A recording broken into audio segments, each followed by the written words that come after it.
One. I've got your I've got your I've got your prize package ready. Yes, it has not shipped out yet. The only persons who shipped out is Susie's for obvious reasons. How to make sure that went. Oh, let's put on a hat. It's a hat day. It's a hat day. Well, I hope everybody's doing good. We had a lot of fun. We had a blast this weekend. Went to I'm looking forward to Funkatopia Live tonight. It's going to be a blast. What's going on, Jody? Susie, what's going on? We're just talking about you, Susie. Can't repeat it. It's not safe for internet. So, you had a lot of really weird adventures for sure. So we went to Tennessee. Hey, what's going on? Andre, Susan. Andre, you'll like this. So I don't know if you guys know this, but there is a in Tennessee, CBD is legal. And it's legal here in Georgia too. But Tennessee kind of kicked it up a notch because while CBD is legal, I think it's here in Georgia, it's like only like in liquid form. They don't do like the actual plants. Hey, Terry, what's going on? Nicole, Leanne, Beverly, Audrey, Dawn, hello, hello. Maria, hello, hello. I'm doing good, Donna. I'm doing good. So there's these CBD places all over the place. And Annette's listening in the Caribbean. Oh my gosh. Yes, I would love to speak to Sheila E too. She's wonderful. I've spoken with her before, but not ever on Funkatopia. So it would be great to be able to get her on. Have not had to get her on. But anyways, so they actually sell the rollable CBD, which doesn't really have any THC in it. I think if it has THC in it, it's like point something, just because there's like no way to actually get it all out. So that intrigued me, being a child of the 70s and, born in 68, child of the 70s, doing my teenage years throughout the 80s. It intrigued me, but I didn't do anything. Just because it's just not legal yet. Hey, April, what's going on? Hey, honey, how are you? So anyway, so we passed this guy, and I have my daughter, not Jaden, Jolie, with me, and this guy says, "Hey, yeah, man, you should try CBD. It's really great." And I said, "Well, I'd like to." Hey, what's going on? From Upper Marlboro, what's going on, James? And he says, "Here, grab this." He said, "Here, take this." So I was like, "What is this?" And he said, "CBD." I was like, "Okay." And he was like, it's the most potent CBD there is that I can legally sell you." And I said, I'm not buying. I've got my 18-year-old daughter here. I'm not doing this in front of her. And so he hands it to me and he says, "Here you go. What's going on, Chris? What's going on, Beverly? Thank you for the hat." Yes. Thank you for saying the hat looks good. Mailing Stonepool, Little Red Corvette in the house. Audrey, hello. I think I already said hello, but you deserve 2 hellos for sure. So he hands it to me and he says, "Here, try it." I was like, I'm not firing up here in front of my daughter. It's just not happening. I'm just not doing it. And he goes, "Oh, well, you can go around the corner." And then my daughter looks at me. He's like, "You need a lighter?" I'm like, "What do you have a lighter for?" She goes, "I use it to light my eyeliner. I guess you ladies heat up your eyeliner or whatever." It's like, I'm not doing this here. So it's here. Just take it. So he gives it to me. And I have it here. It's kind of been flat because it's in my, it's flat because it was in my thing. So this is, and it smells pretty, it smells like the real thing because I guess it is the real thing, right? But it's CBD. It's not actual weed.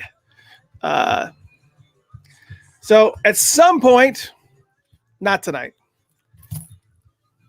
It's kind of somebody just put away somewhere. So that was one of my adventures in Tennessee. Apparently, this stuff is like all over Tennessee. Tennessee's got. Oh, you know what else Tennessee has a lot of? White folk. It's got a lot of white folk. It's got a lot of white folk. It's got a lot of white folk in Tennessee. I obviously, being a white guy, I didn't really think too much about it. But then as we happened to go to Dollywood, which is like the white folk congregation, and I've never seen so many Trump hats and T-shirts and bumper stickers in my life. I think because it's so, what's so weird about it is that it's like, I think what's so weird about it is because of the fact that it's not, I don't know. I don't know. It's just weird. Yeah, I didn't think you could smoke it either, but apparently you can. Again, it got flat.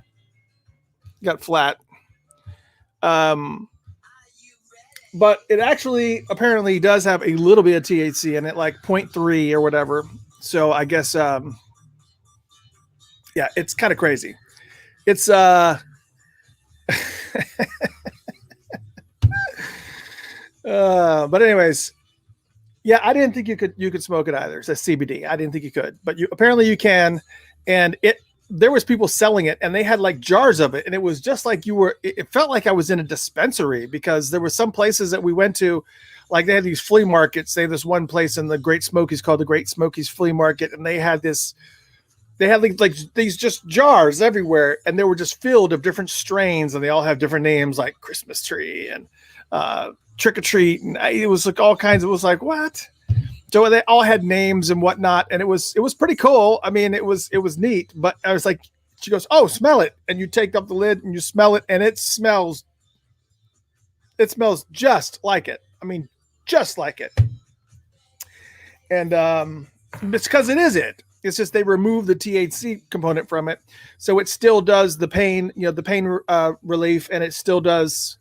It still does everything that CBD does, except it's not in a tincture. It's not in a, you don't do drop, you don't do drops. You don't do, and I have the drop one somewhere.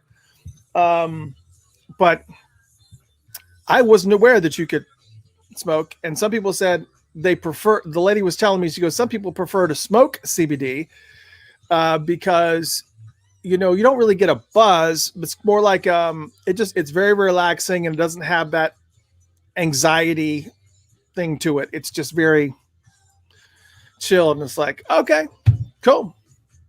But she does say it does. She goes, there's no way they can totally remove all the THC from it unless they put it in liquid form, because it's just embedded in the plant. It's just not, it's just, so I guess they do all these types of, and I think the presentation that this guy did, and he said to me straight out, he said, it's what did he say? It's the strongest CBD I can sell you legally, or something like that. So the most THC that I can sell you legally. And so apparently, Terry, you can actually do it. You can actually get this CBD, rollable CBD, as long as it's legal in your state. I think if you can go to, like, you can just say CBD online, and they have all these dispensaries that are online that will mail it to you. And most of it has, I think, like the cap legally is 0.3%, is what it is. And I'm trying to see there was another guy that I was talking to too. There was another guy I was talking to, and he had some, I don't think I had this guy's I think I had this guy's card. I don't know. Maybe I didn't.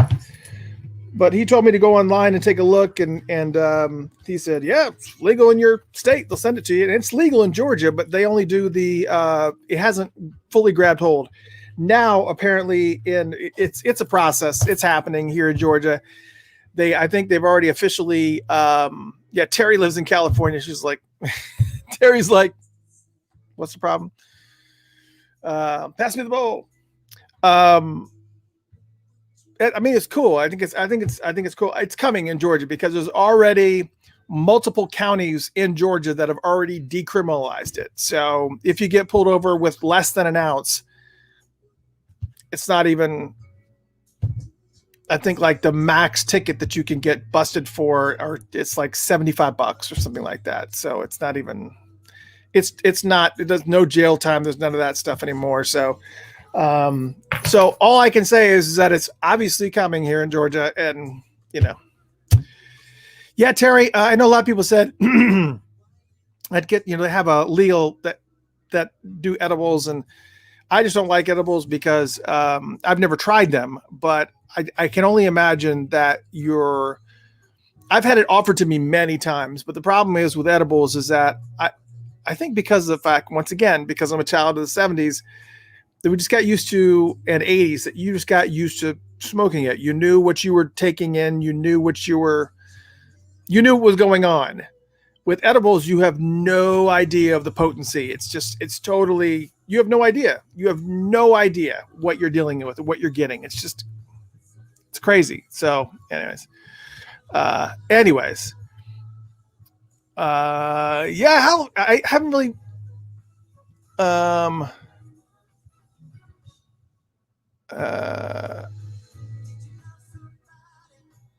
are the fires? I haven't really been keeping up with the news over there. I'm so far away from California. I'm the furthest point away from California that you possibly can get without being in another country.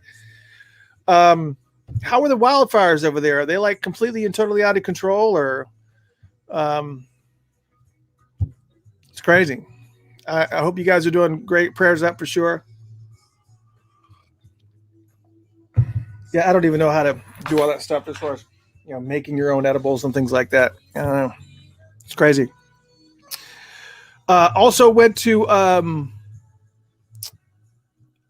did an Alpine Coaster. This place in Sevierville, as Emmy Sunshine has corrected me last week. I said, we're going up to Sevierville, or how did I say it? I said Sevierville is what I think I said. And she goes, oh, Sevierville? It's like, okay. But they had this Alpine Coaster that's there. It's kind of like more towards Pigeon Forge area. But what they do is you go all the way up a mountain, and you get on this mountain, and then you get in this cart, this single wide cart. It's just you in a cart, and you go down this track, down the mountain, through trees and around, and it's just insane. It's a whole entire, it's pretty awesome. It's pretty freaking awesome. So, anyways, this cameras look a little dirty. I don't know if that's the camera or if it's, could be something low res going on. Let's see if I've got some type of, I don't think I have any type of option.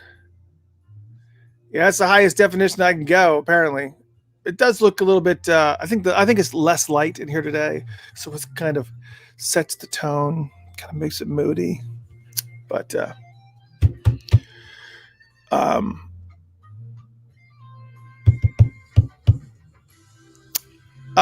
Cammy, no, I didn't really say much you needed to hear. We were talking about smokable CBD that I was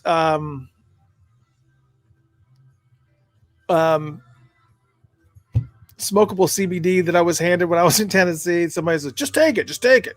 Go around the corner, smoke it. I had my daughter with me. I was like, I'm not smoking this in front of my daughter. So anyways, yeah, you're right. I could put like a light up, and it probably would make a little bit of a difference. Hold on a second. Actually, I bet you I can get my daughter to do this for me. Where is the light? Hold on a second. Let me see if I do actually have a light. Maybe that will fix some of the graininess. Got stuff everywhere.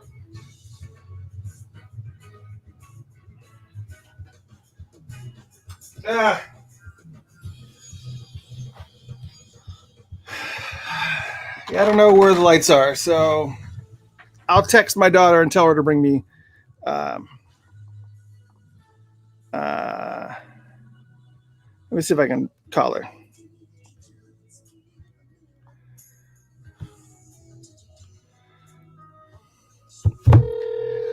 I'll call her and have her bring me the lights.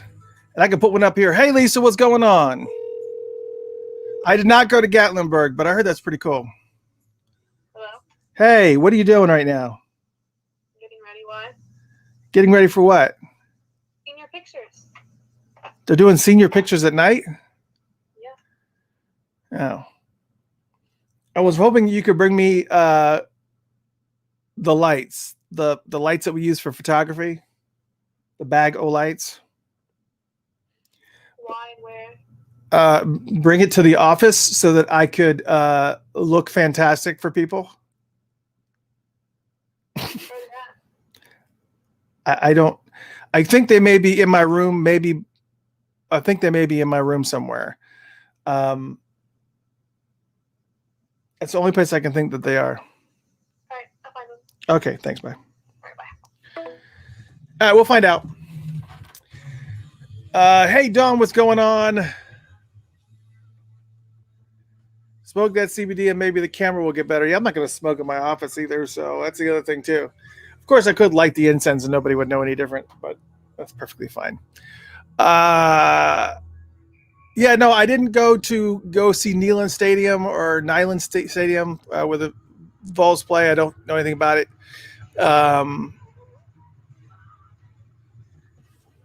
So that's it. Oh, Cammy, stop, Cammy. So I hope everybody's doing well. As far as the prize packages for one of them did go out. One of the 6 went out. 4 more, if I can find a box. Marcia Dickinson, the grand prize winner. I'm still working on her box because it requires because I've got to find a box that's big enough to fit everything in it. And, that's all there is to it. You found it. Fantastic. I wonder if I should. Okay. Thank you. Perfect. This is my daughter, Jolie. I don't know. Many of you probably have not met Jolie. This is my other daughter, the one that's not Jaden. She is getting ready for senior pictures. And she's using the camera as a mirror right now. Yeah, because my hair is crazy. I curled it. It looks fine. It looks fantastic. You're good. It's perfect. And she brought me the lighting system. So I'm good. We could actually make this happen now. And maybe we can what have we got going on here? We got 12 more minutes. Oh shoot, I didn't send a Cirrus message. So that's it. So yeah. Oh, she's gone now. So I know a lot of these messages. See, I sometimes I'll watch a Funkenberry show on Wednesday night, and sometimes we'll see a picture come through. And a message will come through, and he won't respond to it until like 5 minutes after it's already been up, or like a good 4 minutes until after it's been up. Oh, what's happening here? It's a bunch of things that are happening. But anyways, yeah. So I always wondered like what type of delay is on these things. So let's see. So yeah, had fun. It was a good time. We had a good time. And this is a heck of a pre-show. You get to see everything going on here with the lighting,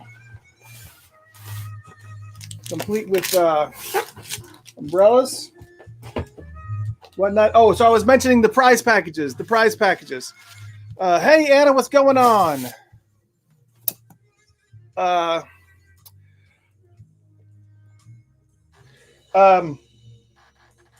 I did get one of them out, and the one that I sent out was going to Canada. So that's the reason why I sent it. It was because I kind of needed to get a little bit of I I had to make sure it got there. So there's 4 more that are going tomorrow. Marcia, who was the grand prize winner last week, I'm still working on getting hers together. Hopefully, I can get it out tomorrow with the others, but everybody else's is coming out. But obviously, Marcia was a grand prize winner, and it was a lot of stuff. And so I've got to find a box. I have to find some type of box that can accommodate all that stuff. And it's like, it's ridiculous. So that's what I'm dealing with here. You know, I even have a green screen in here. I could put this behind me and do a Prince's Friend type of show, but not my thing. That's his thing, not my thing. And if you can't do it better than the person that you're working with, then don't do it. And I don't think I can do it better than he does it. He has too much time on his hands. I have not smoked that thing yet. No, I have not. I promise you I have not. It's still sitting right here. And he only gave me one. So maybe one day, when everybody's gone. But anyways, still a lot of fun. All right. So we got this light. Oh my goodness. This is going to be tricky.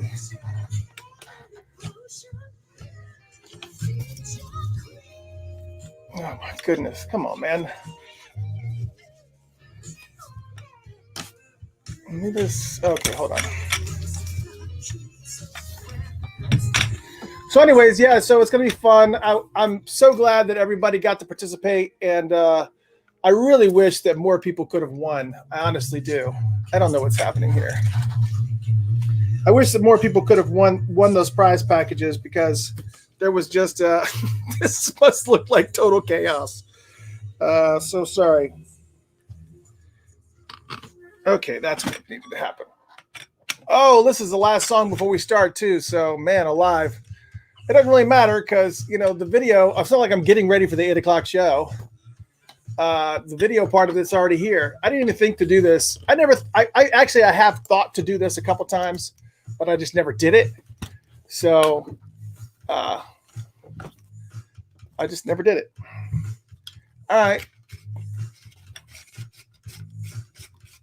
All right, so let me go put this umbrella over there, and let's see what happens. Maybe the video will improve, and you'll get more and more HD happening. All right, let's take it over here. Let's see if we can make this happen. Give me a minute. 1 second. All right, let's go over here. Let's got it. And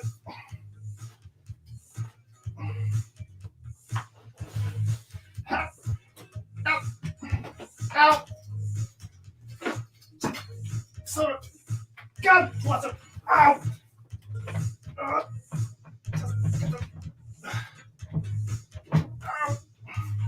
Okay. All right.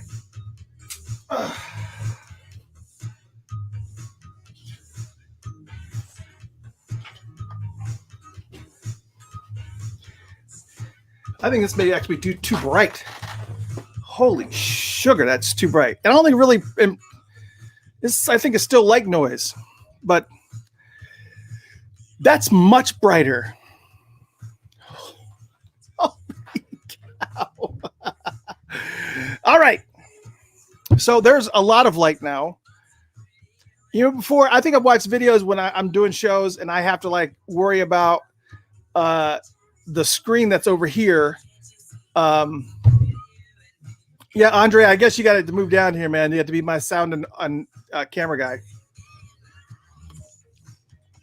But all right. So there's that. All right, now I got to make sure that I mute the phone. Oh yeah. I got to send the message to so if you guys got the app installed on your phone, you're about to get a message. Just post this up real quick. What are we doing tonight? Oh yeah, we're doing the purple free for all. Okay, push message to listener. Purple Circle free for all on Funkatopia Live right now. Tune in now to Funkatopia Live. Listen on Funked Up or Funkatopia.com. Watch the video version on Facebook.com/Funkatopia.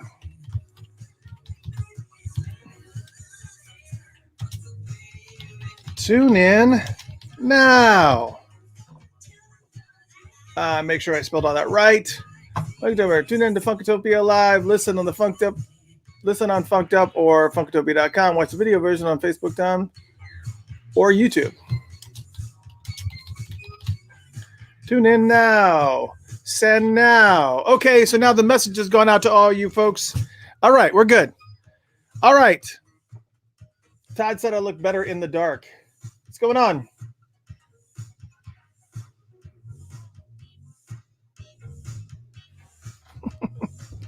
So I think we're going to be going live here in just a little bit. We'll be going live in 3 minutes, 3 minutes and 20 seconds. So I hope you guys will tune in. Ooh, look at that. It's like got this sheen. You see that little sparkle right there? It's like a light sparkle. Is it just on my camera or can you guys see that? Shming! As he drank from the silver chalice. It's magical. It's magical. I promise I didn't smoke it, I swear. You guys should know by now. This is how I am normally. What the heck? Coming in? Oh, there she is. She's dressed for success. This is her. What do you guys think of her senior picture?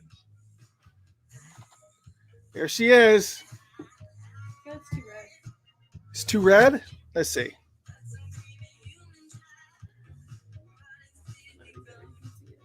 I think it looks good. I think it looks good. Everybody says it looks good. Sure. I just said, are you ready? And that's what she's showing too. So Susie says cute. Dawn says gorgeous. Adrian says beautiful. You're getting it. Love it from Leanne. Doing good. All right. Have a good one. Drive safe and all that stuff. All right. So, so this is the reason between her and Jaden. This is the reason why I got to buy a gun. Sure do make them party. Yep, she's a class of 2021. I think at this point she was. I think she was a little bit agitated when she wasn't class of 2020. But when she just watched what the class of 2020 had to go through, I think it was a good trade-in. I think she was fine. She was all right. So tonight we're going to be talking about. We go live in 1 minute and 12 seconds. Tonight we're going to be talking about Purple Circle. I don't know why I'm saying this. I'm about to say it here in just a second. We are. It's going to be fun, and we're going to be talking about all types of bands in the Purple Circle. Jesse Johnson, Wendy and Lisa, Liv Warfield, Andy Allo, Shelby J. The Revolution. We're going to be talking about all of it. So I hope you guys are into it. I hope you guys are ready. It's going to be a lot of fun. And yes, I did put the word out. I put the word out that I told people that we were doing this tonight. And if they had an opportunity to come in and wanted to join us, they were more than welcome. And I gave them the address to join us. So if they do decide to join us, I will bring them on. So hopefully we'll have a special guest coming on. It will be a lot of fun. And I'm looking forward to it. And we got 15 seconds. I shouldn't be drinking coffee here. I should be drinking water. Okay, here we go. No, Andre, you don't have to get naked tonight.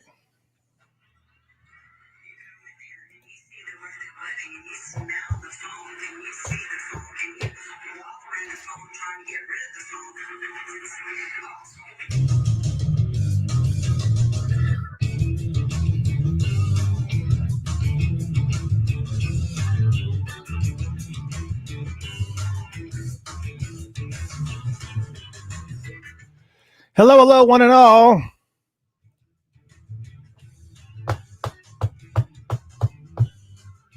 Oh, I didn't open my mail from Costco. They've sent me something important. I hope everybody's doing well tonight. Welcome, welcome. It's Mr. Christopher, the Funkatopia Radio Show. Welcome to Funkatopia Live. If you want to follow along and chat along, you're more than welcome to. Just join us on Facebook, facebook.com/Funkatopia, or you could head to YouTube, which I think is YouTube/users/Funkatopians. I can't remember. But it's a lot of fun, and you're more than welcome to join it. Just go to YouTube and search for Funkatopia, and then click on Funkatopia. You'll see it there. It's at the top. And Facebook.com/Funkatopia. That is the address for that. FUNKATOPIA. And you've heard me say it before. I always had to put the inflection on the A in the middle, because Prince would always, whenever he would post on Twitter or Facebook, he would always say funk, and then he would put the URL and then say Topia. So he would always leave the A out. So every now and then I get traffic from people that decide to go to Funktopia instead of Funkatopia, but that's okay. It's all right. It's okay. Hope you guys are doing well tonight. It is a complete free-for-all. Totally 100% unprepared for anything that's happening. I have no notes. I am not going by any script. I don't have anything planned whatsoever. I was on vacation all weekend. I was just talking to the folks on Facebook. We were talking about Tennessee and all of the. It's just, it's going to be great. We had a good time. I rode an Alpine Coaster, which is one of those coasters that it takes you all the way up in a single car. It's just you in a car, an open air car, kind of like a doom buggy, but like a go-kart type of thing. And they take you up via cable all the way to the top of this mountain. And then you go down that mountain and through the trees and through the woods and around tracks and stuff. And, somebody was saying there were some stories that up in Tennessee where there was like some bears that got on the track as the people were going, and they're just like, it's like fast food. But luckily there were no bears. There were no bears on the track when we went down the track. That could be terrifying. And I think they did a good job at, when they set up this particular track, they made it high enough so no bears could get on it. And if there were areas where the bears could possibly get on it, they put like a fence around it, so there was no way the bears could, interrupt the ride and eat you. So there's that. And we had a great time up in the Smoky Mountains. If there was any question whatsoever, I know for those of you who live in areas like me, I live outside of Atlanta. We're in very, very, very diverse areas here in Atlanta. And other places that are out there like Nashville, Tennessee, and LA and places like that. You kind of got a lot of diversity and a lot of things going on. And you don't typically see a whole bunch of Trump supporters. You're kind of really off put. It's grabs your attention. If you see a bumper sticker, you're like, what? Oh, there you are. They're all in Tennessee. They're all in Tennessee. All the stores were selling Trump t-shirts and hats and bumper stickers and face masks. And there was nary a black folk to be seen anywhere, which I don't understand. And when it's a fun place, but I guess there's something about that area of Tennessee, which I'm specifically talking about, like Pigeon Forge and places like that. It's very white. I guess I wasn't really too bothered by it. I mean, I would have liked to see more diversity. I wasn't bothered by it, but I was very, very uncomfortable for anybody that I did see, because I know how uncomfortable they must be in that environment. And it's got to be, I don't know. It's got to be stressful. It's just stressful. anyways, we had a good time. We were up in Tennessee. We were up in the mountains. Really didn't spend a whole bunch of time with people anyways, but we were in a couple of spots where there was a lot of folk up in white folk up in Tennessee. Alpine Coaster thing. We went to Dollywood. Wow. I'll just say that. And of course, Dolly, it was funny because Dolly Parton got in trouble. I guess she made some type of statement on Twitter or whatnot. And she went on Twitter and said, of course, Black Lives Matter. They've, been treated poorly, since they've been here in this country. And of course, Black Lives Matter. And then she just got lit up by every single country person that was out there. Saying, I'm never stepping foot into your theme park ever again. You think I'm going to ride your Jamboree bear ride one more time? You're out your mind. And apparently there is enough people who agreed with her because that place was packed. That place was packed with people. And I guess it didn't matter. I guess it didn't matter. Jill says, I didn't have any stress when I went to Pigeon Forge and Dollywood. You shouldn't. It's a fun place. But for some reason, I felt stressed.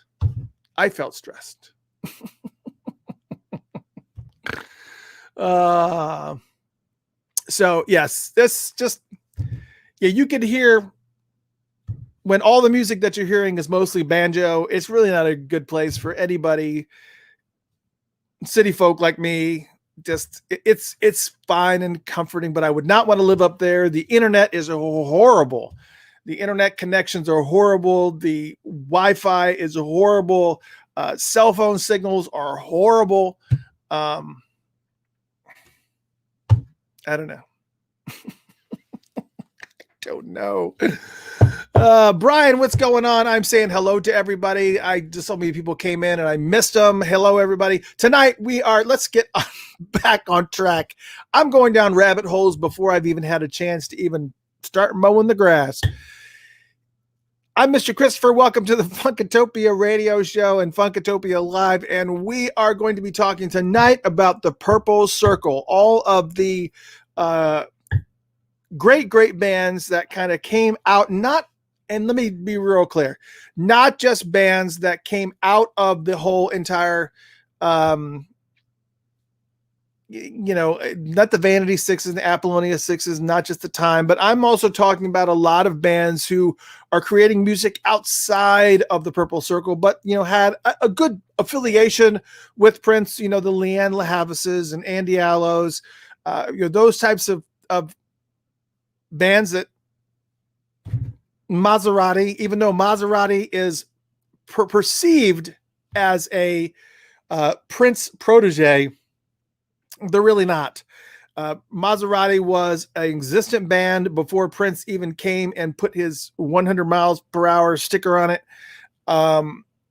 They were very much an active band outside of that. So it's perfectly okay.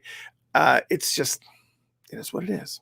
So we have a lot going on tonight. We're going to be talking about all kinds of stuff. And I hope that you're in for the ride because we're at least going to spend a good couple hours just talking. I did put the word out to some friends and that may or may not be available. I didn't even think, I had no idea what I was even going to talk about until probably like 3:00 this afternoon. And so I put the word out. Yes, I know. I don't have a producer. I don't, I have another job. I wish I could do this full time and just stay on the line with you guys. Like, I would love to just do this for 4 hours a day, like a Howard Stern type of setup, and just do this for 4 hours a day. I would love that. That would be amazing, but I can't. And, I just can't because I can't afford it. If I could do it, if I could make this a full-time job, I absolutely would. I feel like I could easily talk for 4 hours a day and would love to do it. And I would love to cut up with you guys and just have a good time and just, but it is what it is. So we just take it from there. So tonight, Leanne says, what is your other job? My other job is I actually do digital marketing. So I help people online. So if you've got a business that's online and you're struggling to get seen and trying to get your business off the ground, that's where I kind of step in and try to help you figure out what's missing. Fix your website, make sure that you're got everything situated the way you need to get situated and all that stuff. And yeah, so that's what I do full time. I actually have my own company called Rankwell Marketing. Rankwell Marketing, get it? Rankwell. If you want to rank well, you call Rankwell, get it?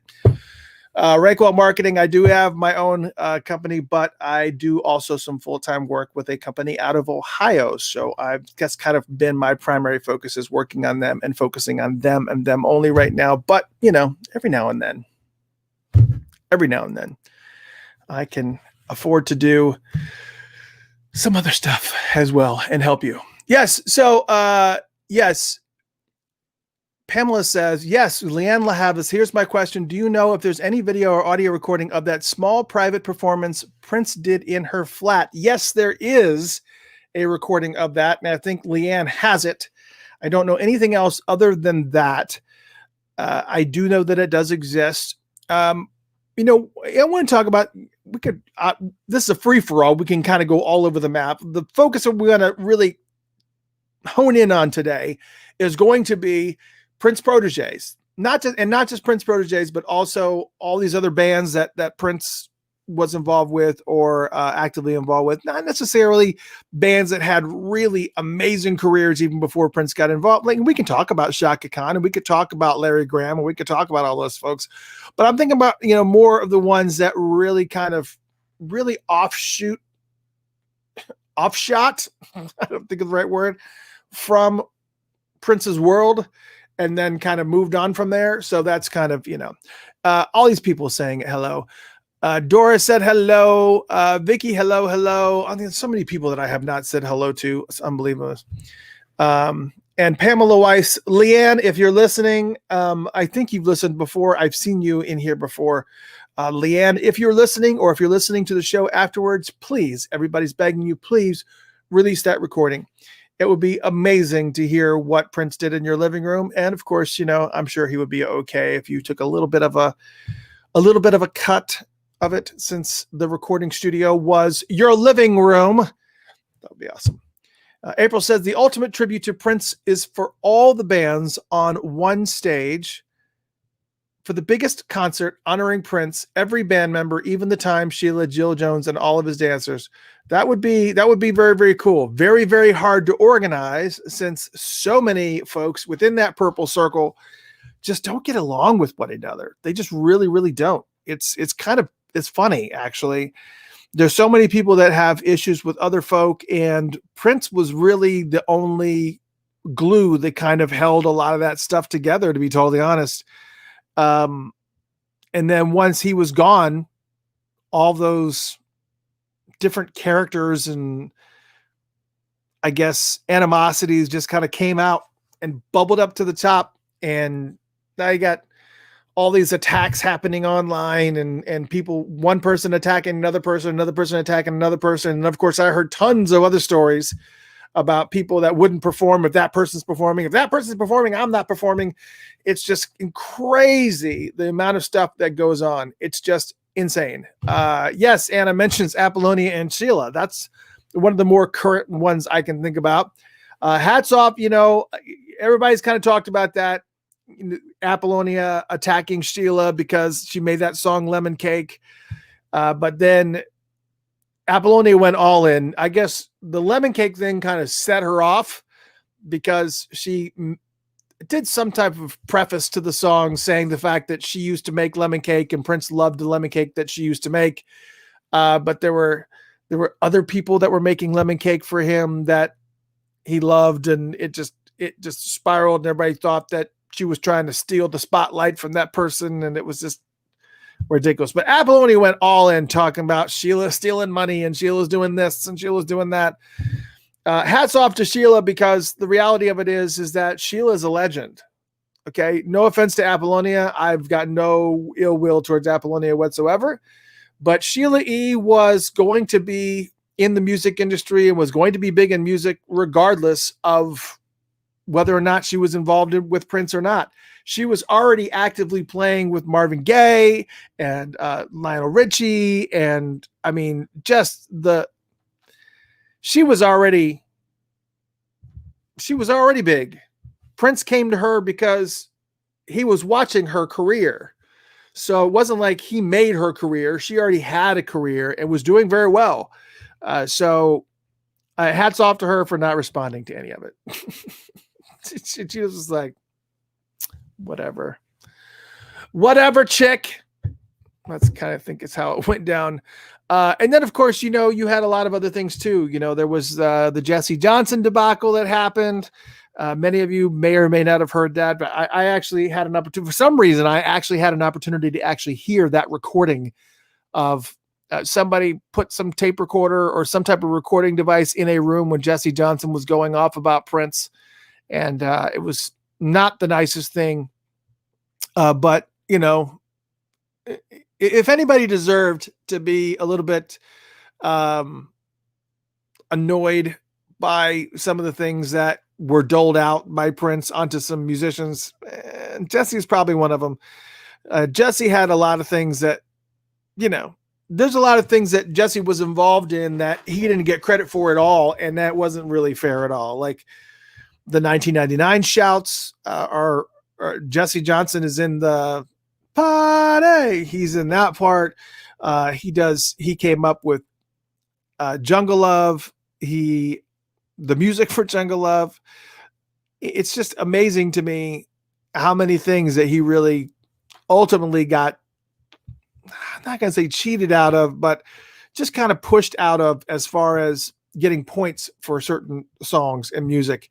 And so I kind of felt like he had to, he probably felt cheated because he felt like Prince was taking money off of the table for his family. And I don't know. I don't know if anybody, this is going to totally screw my possibility of ever getting Jesse on the show, but I heard, I shouldn't say this. I don't know.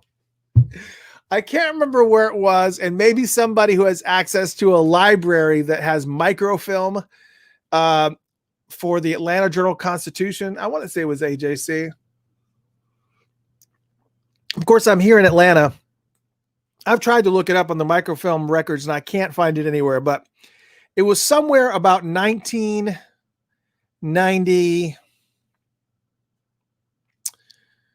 It had to be early 90s, like somewhere between 89 and 92. I don't remember exactly where. I'm horrible with time.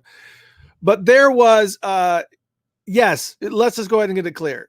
Jesse is ultimately a good guy. But there was a article that was in the AJC that said Jesse Johnson, guitarist for the time,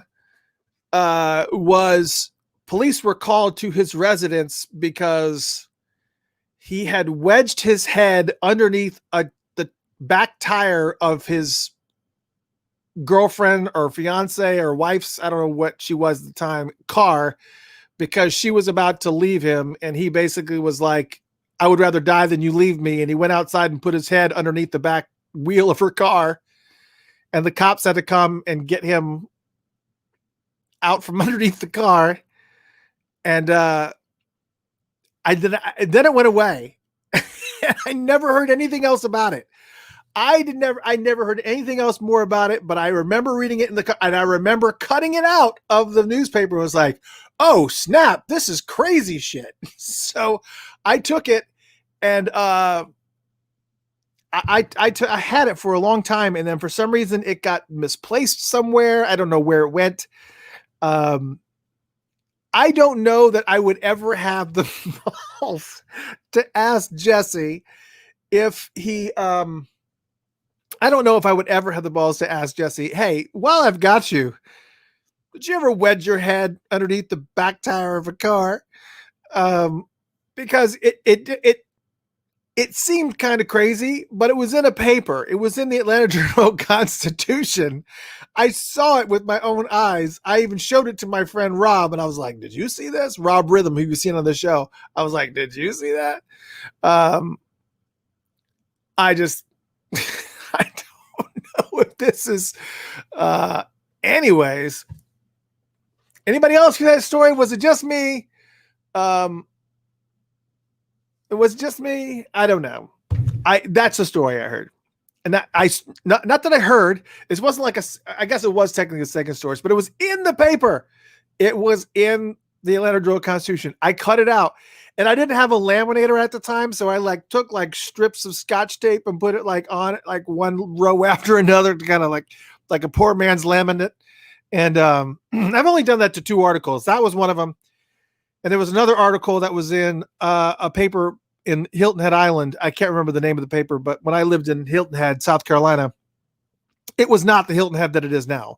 So for those of you who went to Hilton Head and were like, oh, he's a rich boy. No. When I lived in Hilton Head, there was not a lot of people on that island at all. Like at all. There was one bridge that went onto that island and it had to turn every time a sailboat came through.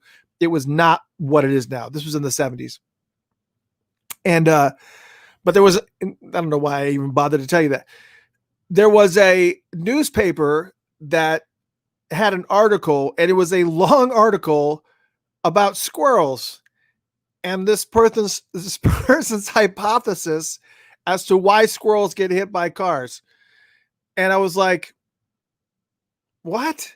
And this guy literally spent, or girl, I don't remember, spent the better part of what seemed like, I don't know, 2,000 words or more about why squirrels get hit by cars. And it was like some type of thesis. Why do squirrels get hit by cars? By so-and-so, I don't give a fudge. And it just went on and on. Squirrels don't normally, out in nature, squirrels don't normally have animals running at them at 50 miles per hour, so they don't know what to do. It confuses them. And so I was like, what is happening? Anyways, it's funny. So that was the only other article that I ever cut out and then laminated, Scotch taped and whatnot. So there's that. Yeah. So I actually am going to start up my email too. So if you guys want to send me emails, you can send it to funkatopia@gmail.com, funkatopia@gmail.com. We actually do have Funkatopia. I love funked up at gmail.com. We actually have that one. We've had it for a while, but I just stopped using it. And I don't know that anybody's referencing it because I don't know. Yes. Mary says, you got to find that article. I agree. I do have to find that article. Squirrel meat. Don't try it. Matter of fact, why don't we play a song, take a little bit of a break and play Jesse Johnson. I'm the one, or maybe let me look over his, hold on. Considering the story I just told, let me see if there's a more appropriate song to play. Drive Yo Cadillac. That's a good one. I'm trying to find something that is symbiotic of the story we just told. Let's see here. Mr. Heartache. That's another good one. Stop, Look, and Listen. That's a good one. That's a good one. I'm just trying to go over the ones. You change your mind. Change your mind. That's a good one. Addiction. I Can't Resist. Gosh, there's just so many. There's just so many. Can You Help Me? That seems like a good one. Let's go there. We're going to do Can You Help Me for Jesse Johnson. And then I will send, we got to do this all night. It's going to be fun. Here we go. Can You Help Me from Jesse Johnson. Then when we come back, we'll continue our discussions on a lot of folk. Let's talk about Wendy and Lisa when we come back, shall we? Here we go. I Want My Girl. That's another good one. That's a good call, April. But we're going to go for Crazy for You. Oh my gosh. You guys got a bunch of good ones. We're going to go with Can You Help Me for the psychiatric part of this. Here we go. All right, hold on a second. My eyes are watering. I feel like I've smoked CBD. I like me eye drops. Anybody got that issue with where all of a sudden your eyes just start burning out of your head, like it's something like a dust or something in the air? It's like crazy. See, I Can't Resist. Yep, that's a good one. Where did my phone go? Oh, yes, sir. Hold on a second. Okay. I'm sending out some messages here to let everybody know we're live. We're live.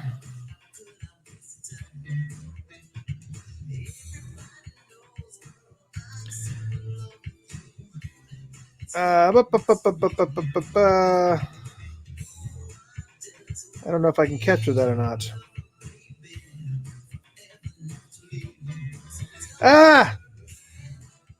So we're going to talk about Wendy and Lisa next. And I know you guys have some Wendy and Lisa stories or stuff you want to talk about. So go ahead and get your Wendy and Lisa questions out. Who said they ordered slime but didn't receive it? Vicky? Let me check to see what happened. When did you order the slime, Vicky?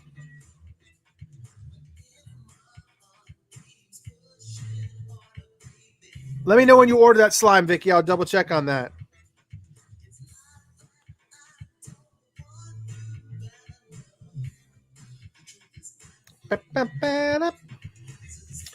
All right, so I'm just trying to edit this this text here. Sorry, I know this is like really bad radio, but we're not on radio right now. We're on video, which probably makes for even worse video. But I'm just trying to let the folks know that we went live. All right, and let's just see who might come on. You never know. Just send it to all my friends and whatnot, and just see who joins. Why not?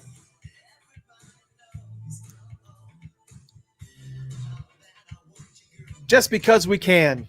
All right, so yeah, we're going to be having. Yeah, Tony M's birthday was yesterday. I missed it. You know, I saw that it was Tony's birthday last night. I did actually ask Tony. I did actually ask Tony, and he said he's going to try, but he is in the process of house hunting right now, so that's pretty cool.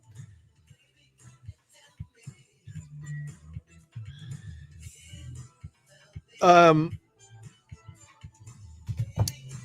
know, it's always good when you go house hunting. It's like so weird. April read that there's a Wendy and Lisa kissing scene that was cut out of Purple Rain. I did not know that.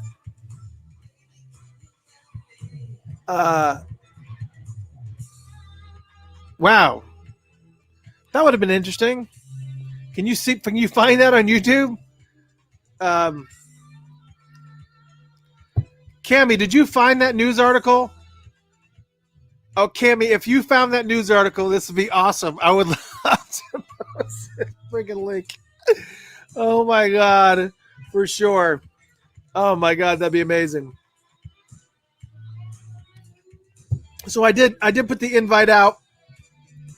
I did put the invite out to some MPG members as well, just because I could.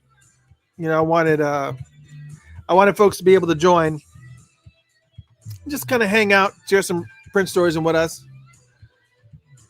Cammy said it's an AP News article. Did you say that was? Oh, you found the.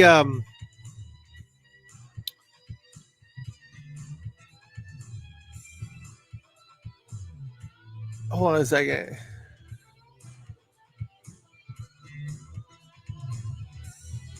Oh, that's weird. All right, okay. Cammy says the article is January 17th, 1991. I have to see it. If you can find some link to it, Cammy, that'd be awesome. Oh my gosh. So this is what I need. I need a producer. I need like a. That's Wendy. That was a little Can You Help Me by Jesse Johnson. Welcome to Funkatopia Live, Mr. Christopher. We're sitting here and just talking and just going through stories and whatnot that we've heard from the Purple Circle, just not necessarily bands that were in, that were created by Prince, but, bands that Prince was actually involved in as well, like Mazarati.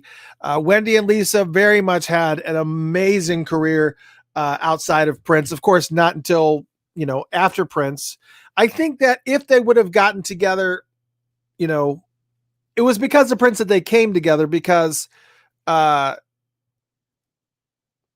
mind. Because of the fact that, Lisa was already there and she wanted Wendy to come in because she had a crush on Wendy. And then it just kind of went from there. And oh my gosh, my eye is friggin' burning out of my head. What the heck?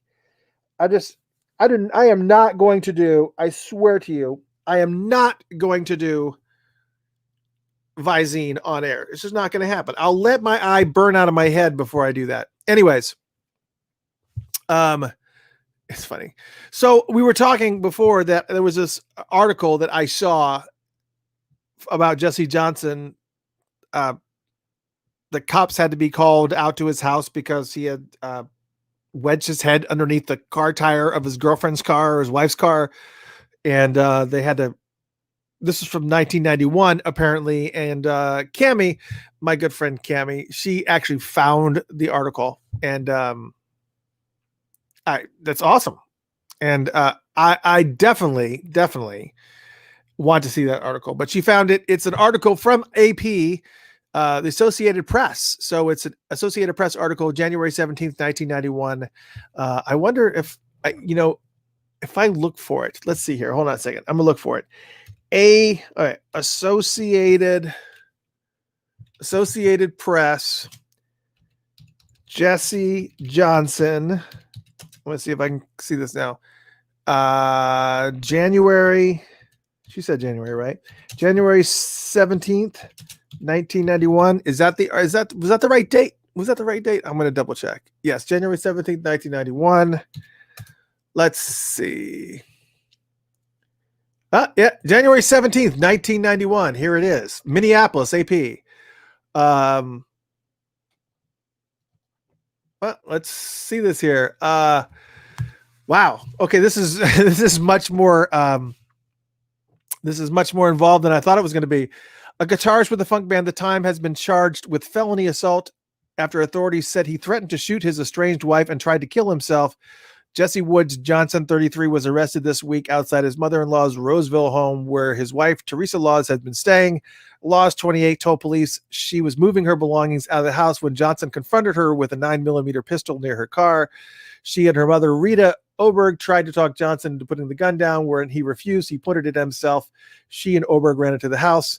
Several officers arrived to find Johnson lying in front of his wife's car, pointing a gun at his head. He tried to shoot himself, but the gun jammed and officers wrestled it from him. Johnson was arrested and taken, blah, blah, blah, blah. Johnson has been under stress. Where did I get the head underneath the car part? I don't know. Isn't that funny how your brain makes up shit as time goes? I don't know. I love the guy. He's a freaking mastermind. This is all stuff from the past. I got an idea. Let's bring somebody on that can bring some light. Ladies and gentlemen, would you please welcome the one, the only Mr. Morris Hayes in the house. Big dog, what's going on, man? What's up, everybody? How you doing, bro? How you doing, man? I can't complain, brother. I'm all right. How about you? Look at all those beautiful pictures on your wall, man. Man, it's cool, huh? Yeah, it's really cool. Yeah. We were just talking about all kinds of crazy stories that we heard in our past about various folks. Are we gonna find any crazy stories about you, Morris? Well, I mean, it's rock and roll, baby. You know how it is. Any immortal words together being Johnson is rock and roll, baby. Well, that was 1991. You can't help. I'm so glad that no press was following me around in 1991. That's all I gotta say. What's good, man? What's good down Oh here? man, it's all good. It's all good. It's on now. It's on now. So tell me about what is going on with NPG nowadays. Well, man, I actually have a band call coming up pretty shortly. Actually, I can't stay long, but yeah, man, we're working on new material and everything. We've been working on it for a minute. And people, I've had a few people like, yeah, what y'all doing, man? What y'all doing? And it's like, for me, bro, for the MPG doing anything, I don't care how you slice it, whatever we do, there's going to be comparisons drawn to Prince and whatever he did. I try to keep the reality factor in that, man, Prince was an anomaly. He was he did his thing. You know what I'm saying? I think everybody got their thing, but we all walk in the shadow of this genius. This is a genius cat. So for me personally, bro, I just want whatever we decide to represent as MPG. It's got to be whatever the best of what we've learned from this man, and it's got to be the best of that. I don't care how long it takes. It's just got to be the best we can do. And so, what the thing is figuring out what the sound and what the vibe is of the MPG, and we know what the roots are. We know what what all of that is. But it's about coming up with music that we love, that we think everybody else can vibe with, and I think we're coming up with a lot of that, man. It's cool, and it's just a matter of now just turning up the volume in terms of just like getting in a common place where we can all kind of get together and vibe some stuff out. We got quite a few tracks that we've worked on that we're developing, but just coming and doing things so that we can get a few things out there, man, in the ether, and just do it right, instead of like doing it quick. I mean, I know it's, I'm happy with a lot of the stuff that we have. Well, how many tracks you got now at this point? Oh man, we would do stuff every stop we make. We do 8 tracks at one stop, and 6 tracks at another stop. So it's like 20 tracks of just tracks. And so now it's at developing out what of those that we like. And then there's other stuff that kind of comes in. Mac just brought a song in. It's like, oh my God, it's crazy. Like a song that he wrote that's very touching song. It's a beautiful song, like Claire Fisher worthy. Brent Fisher worthy, like strings and stuff. It's like that kind of a vibe. And so as long as we keep coming up with stuff, Prince always did it that way, man. Jesse Johnson told me a long time ago. He says when Prince does an album, it's actually like 3-4 albums is what he does, because he has so much material at the end of it. That's why the vault was so full. It's because Prince would do so much music while he was working on the record. So I mean, I think we have to take a page from that too. And as things keep coming and keep developing, then other things get pushed back. And we just kind of like go, okay, that was cool then, but I like where we're going now. You know what I'm saying? So, but at some point you got to figure out what's good and get something that's got a shelf life and that's cool, and then you make a decision. Yeah. A couple people are asking if you got more volume on your end by chance. Oh, you know what, man? I'm notorious for like talking low and everything, and I think it's from being in rock and roll for so long. You just automatically assume that everything is loud because you just used to loud music, so you just talk soft. Hey, man, I be talking loud, man. I'm talking loud. It's all good. It's all good, because I could definitely fix it in post for sure. Speak up. What'd they say here? Andre says, ask him about the COVID song. Andre, that's the one. That's Andre. He's a troublemaker. But you know what though, man? I love Andre, man, because Andre keeps the fire lit to the feet. You know what I mean? And that's my alarm for your show. That alarm is for your show. So Andre, hey man, I got love for Andre because that's one of our brothers, man, and this brother really digs the MPG. I actually reached out to him once, man, because he light me up like a Roman candle, bro. And you can ask Andre. I played him some stuff that we're working on, and I think I made Andre a believer. You know what I'm saying? And that's something I don't do often, man. But this brother been on me like white on rice, man. So I had to break him off a little bit. And then from what you can ask him, but I felt like I had a vote of confidence from Andre. And I know he's a critic. I know he's a brother that knows Prince. He knows the stuff. He ain't gonna cut me no slack if it ain't right. I don't think he will. So I think I got a good report from Andre, and so I just wanted him to know that we're not just joking, man. We're not just sitting around, but we're doing something, And so I'm glad to see him pop up. So if y'all want to know, ask Andre. I ain't playing it for everybody, but ask Andre what do you think about what I played him so far. So you have a song about COVID. COVID. No, I don't have a COVID song. That's what he said. Ask about the That's COVID what he was song. saying. No, He said, ask about the COVID song. I was like, what's a COVID song? Well, you know what? I think I know what he's talking about. Okay, we did a song for the new for Channel 9. I think Channel 9 in Minneapolis for when they were doing a COVID fundraiser, and we did a song that we made a video and did everything on that, and it's pretty dope. And it's a cover, but it was dope, man. It came out real nice, you know what I'm saying? And so I think that's what he's making reference to, and we like it a lot, and that'll probably be on the project because we dig it. It's a dope track, and it turned out real nice. Jamie says, can we ask Morris Hayes to make a song for Minneapolis? Yes, man. Everything we do is for Minneapolis, baby. That's how we getting down in the first place. That's how we getting down. But absolutely, we're gonna definitely try to have something for Minneapolis. We gotta always look out for home. You know what I'm saying? So. Absolutely. Yeah, man. You're so busy right now. I know you've got the, MPG hasn't been, able to tour. I know you guys have done some stuff, but there's some. If I remember correctly, you guys do have some tour dates that are on the books now that you're starting to. Yeah, I mean, man, I to be honest, I don't see how with the rate that COVID is happening. There's so many rules in so many different places with regard to how many people you can have in any type of place. I don't know how any of these dates are going to. I mean, and it's just my personal thing. I don't see because of the changing of everything being as it is with COVID. They're saying that you have limited crowds inside and that sort of thing. So it seems like that's going to be a difficult feat to pull off. But I mean, that's the kind of stuff that we talk about, and we have to just figure out what's what. You know what I mean? Yeah, because have you guys tried your hand at you have tried your hand at the live stream thing? But I mean, I've seen you guys do some random. You know what? I've seen some of the biggest in the business do it and not come off very well. I mean, the biggest thing that Teddy Riley and Babyface did, I saw them that they tried that a couple of times. These are some of the biggest names in the game, and it didn't go well.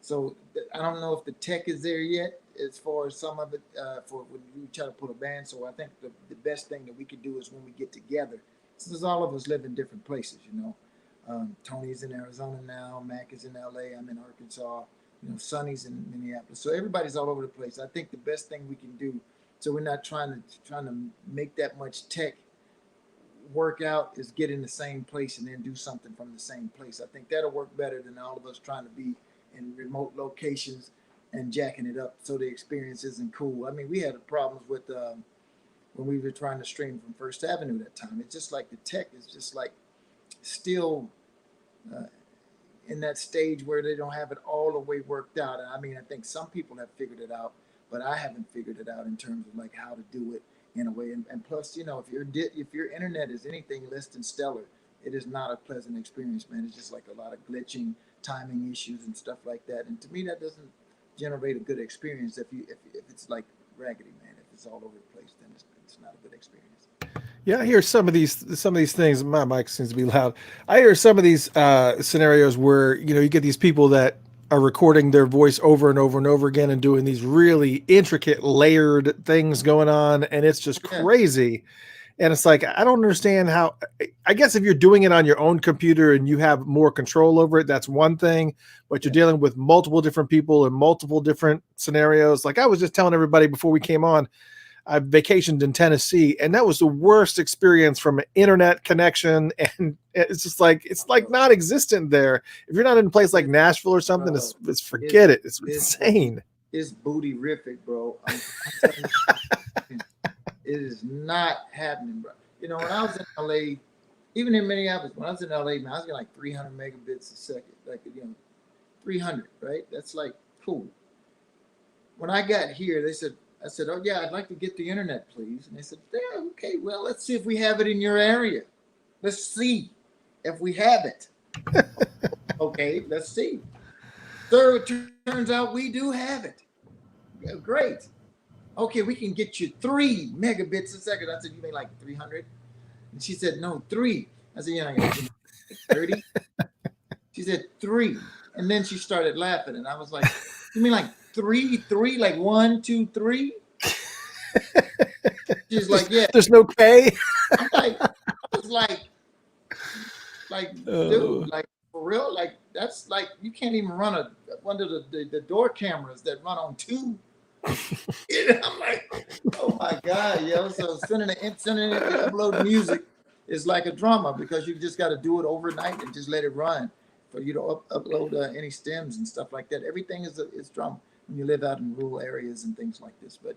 It is what it is. I mean, it's COVID. You learn to deal. And then when I went to get it, it took like weeks, like 7, 8, 6, 7 weeks or something like this to get it. Because they're like, well, we're getting everything for the students and everything. They got to have stuff for school. You don't need it for nothing but rock and roll. We need it for school. God. For school. So I wonder if you were there in the early days of that. I mean, did Prince have a lot of issues? Like, because I know when he was messing with all the internet stuff that he was doing in the 90s, I mean, he was dealing with, he was always bumping heads with the limitations of whatever the internet was going on at that time. And it seemed like even on our side, when we were down, like he would upload these 1 hour shows that we'd have to download and it would take like 2. We're like, okay, we're going to download it now. Let's go eat. Let's go make a sandwich. And you know what, man? Bobby Z told me this, and I think Bobby was right. Bobby told me this. Prince has always been at the bleeding edge of technology, like at the leading edge, bleeding edge, like always at the front. When I showed Bobby Z some stuff one time of what we were doing, he said, "Man, this is what Prince wanted to be doing then, but he didn't have the tech to do it." And what I had was like cool, but it wasn't like he wanted it to do more then. So. The same kind of thing. And I brought some crazy tech to the situation, but man, Prince would be like, oh, it can do that. Then how about this? And it just be like, yeah, well, I don't know if it can do that, but he's already ahead on the next thing. You know? Right. So it was always a trip trying to keep up. I told Prince what he needed was like a T2 or T3 line, like a T1 or something that was like crazy fast if he wanted to really do something at Paisley, like with the internet. Because, I mean, man, the kind of data that he was, because Prince was all about sonic integrity, like the sound was a thing. Prince was experimenting with like using amps that were like 240 volt amps.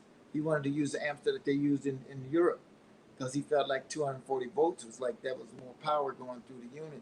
So that should just like up the amperage and up the tone of his guitar amp, and he was like looking into that kind of stuff. You asked Takumi about that sort of thing, but I was like, who thinks of that, man? Like, that's crazy. He was on that page,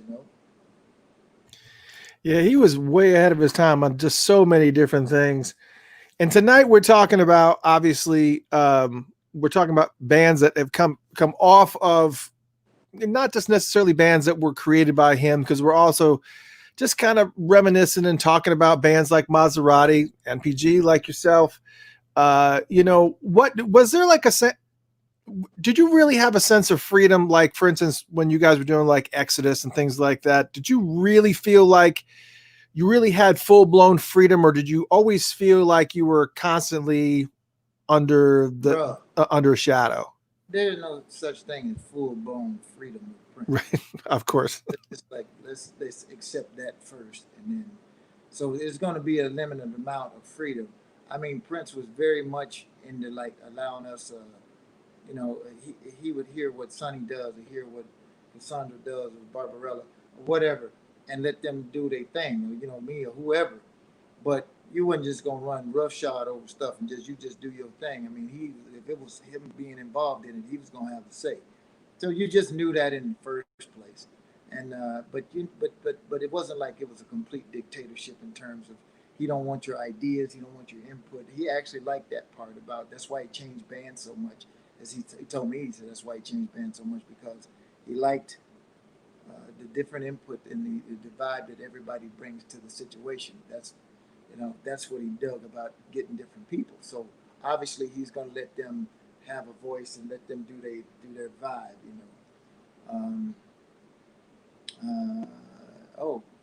you got it. This is cool. Somebody just asking a question right on the screen right here. I just happened to see that. Your voice is gone. I don't hear you anymore, bro. I'm sorry. Okay. I tried to mute myself because, it seems like I'm just trying to get the best audio as possible so I don't mess you up. Let me do this. I have For me, not for you. I was gonna say I have a headset. How much time do I have? I have 10 No, minutes. you can hang out for as long as you want, man. But yeah, it's like that's the deal, So would you ever consider? If he would ever consider after COVID, of course.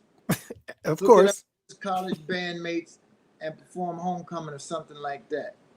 Well, actually, I did consider that, and a good buddy of mine named Larry Braggs, LB, we called him. LB was a singer for Tower Power for a lot of years and the Temptations. And Greg saying, we had a conversation about doing something at our alma mater at the University of Arkansas. And we had looked into it, but I actually had tour dates booked around homecoming. So I couldn't do it because I already had tour dates already booked. Of course, they've been canceled now. But that was the reason why I was unable to do it. But I absolutely would consider doing something like that. I think it's important to go and do things like that. Always remember where you come from, you know what I'm saying? And so that's something I would absolutely consider if the timing is right. My thing was, I don't care what the situation is, and all the guys I work with, they some pretty severe cats, but I'm used to a certain level of quality. So we're going to have to make sure it ain't no hokey doke stuff. But if we're going to do it, it's going to have to get hit and killed, even better than when we were in school. So that would have been on the plate. But yeah, I would consider it. Yeah. Somebody else asked, what about joining Morris Day's Funk Corona too? Funk Corona. I'm sorry. What is the Funk Corona? Morris Day put together, I guess he put it together. I wasn't sure if he was the source of it or not, but there was a Funk Corona that he did where he got a bunch of different funk bands and whatnot to kind of come and do like a live stream jam session or whatever. And I didn't get a chance to actually see it, and I could not find a replay for it. I remember seeing something. I think I remember seeing something like on one of the posts or something like that, but I didn't really know what it was. Yeah. I know if Morris is messing with it, it's gonna be cool. I mean, Morris knows what's up. But is it kind of like what Sinbad was doing, where you just like you get like that kind of vibe? Right. Bands that used to be out in the tip, and Morris is Sinbad in this situation. Oh man, I missed those shows. Those were so great. That was the bomb, dude. Bomb. That's how we met Larry Graham. So. Oh man, those were so great. Oh my God. But yeah, I mean, I love Morris, man, and Morris put me on, and of course, anything Morris is, I'm gonna always look at whatever Morris got going on. Yeah, Jody says Funk Corona was a pay-per-view concert. I'm assuming that it was. Yeah, I mean, come on now. But I mean, yeah, I'll look into it and see what it is, and then see if he does it again, and see what's going on. Yeah, let's see if we can. I'm informed on it. I don't know what's happening with it. We need to get you in the mix. Yeah, Climax on there. Oh my God. There you go. All pause. Me and all pause. Yeah. Cooper, y'all. Stacy says, Morris, remember the 10 or 10,000 Prince story? Man, come on, man. Uh-oh. Got 5 minutes to my call. But yeah, the 10 or 10,000. The short story is just always do your best, no matter. If you're at the house with 10 people or you're in an arena with 10,000, always play your best show. That's what it was, and that's what that means. Yep. I remember Mr. Stacy or Miss Stacy, whichever one of y'all is Stacy. That's why one of y'all need to get, I don't know, it's one of them equal opportunity names.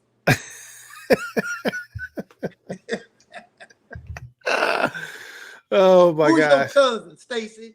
Who's your cousin? Who's your cousin? So my cousin was at the show. Like, I'm supposed to know who her cousin is. His cousin, whoever it is. All right. I know you got another call here coming up in 5 minutes. Is that what you said? Yeah. 6 minutes. You're 6 minutes. Press your own. Where you headed to? I'm not headed anywhere. It's a conference call. So okay. That sounds fun. With my band. And we're going to talk about some things because, like I said, we're working on some things, and we got a lot of things we're trying to implement because, these tour dates are going to be like looking at the spring again now. So we need to get some music out there, man. We want to do some stuff. So we're trying to plan and figure out the direction in terms of how we're going to go about implementing the plans that we're trying to do with this music, man. But rest assured, man, we're going to have some music, and it's going to be some good music, I believe, because like I said, we're going to take our time and make sure it's right and not hurry up and do some stuff just so we can say we did something, man. I mean, if it's booty, then what's the point? It doesn't even make any sense.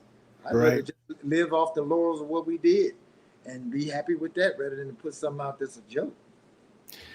Well, before you go, you need to pick out an NPG song that we can go into a break with. Just maybe pick one off of Exodus or. I was gonna say, have you played something? Have you played something from Exodus or Exodus? All the time. Okay. Bump Squad, Good Exodus, Life. Yeah, that's the Exodus has begun. So y'all better go vote so you don't have to leave too. Oh my gosh. Go vote. That's gotta vote. You gotta vote if you want the good life. Or count the days. If you want the good life, I like that. If you want the good life, you must vote. You must vote if you want the good life. So let's do that. We'll play Good Life. And Morris, for those of you just joining us, I didn't even tell you who was on the line, but hey, man, for those who were on video, you got to see it. Barbers? Do you have any barbers online? Oh my gosh, look at that. Online barbers. I ain't had a haircut since January, y'all. This is COVID hair. But I'm pimping hard though, with my t-shirt and hat on. Yeah, see, I ain't scared. I just go get it done. I'm not scared. I just went ahead and got it done. So I'll wear a mask. Just do it. Just do it. Cut it. Yeah. Don't you like me? Yeah. Oh, we got one more loaded question before you go. Morris, do you believe P would be voting in this election? No, he would. I can answer that question right now. He didn't like to vote. He didn't vote. Man, look at this. Joni, you need to find Chachi and y'all go somewhere and sit down. Asking me this question right here. Go find Chachi and y'all go somewhere and sit down. Prince voting in some election. Trump. Come on, man. No, he didn't even vote when Obama was running, and he was looking forward to that day, and he didn't even go then. Come on, man, that's all I'm saying. You were talking about some Trump. Prince voting. I don't know. He might an absentee ballot. Let alone down and stand in line, man. Come on, quit joking. I'm talking loud enough. All right, get on to your conference call, man, brother. I got 2 minutes. I'm out, y'all. All right, get something to drink. See you later, Morris. Talk to you later. Yeah. All right, we're gonna play a little bit of Good Life. Y'all, you guys just stay tuned.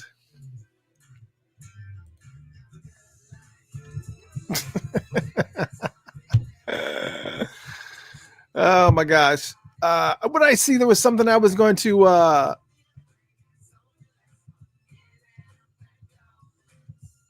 was I seeing on here? Oh, the hardware store.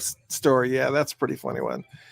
Where they go to the hardware store and Prince comes, he leaves Prince in the car and the car's running and Prince comes into the store and Morris is like, you can't leave the car running outside. Someone else does. This is Chanhassen. Nobody's going to steal your car. And then they came back out and the car was still there and Prince was like, told you.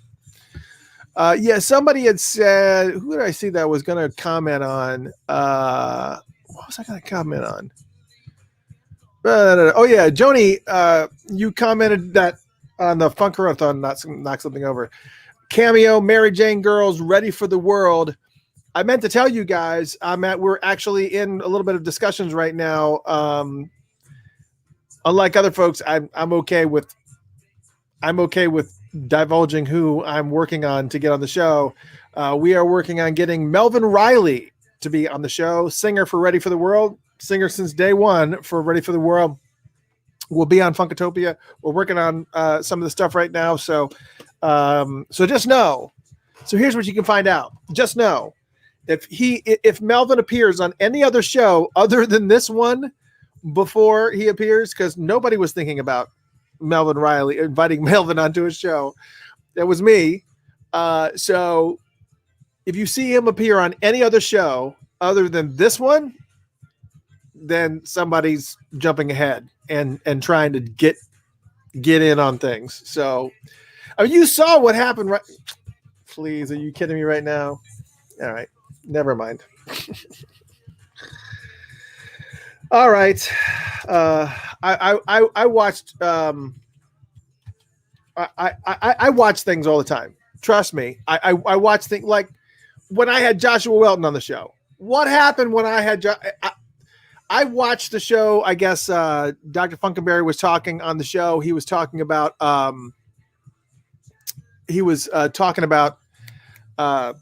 how he doesn't like to divulge who he wants to have on the show because he's afraid people will kind of come in and try to swoop in and take him as a guest before he can have him on the show.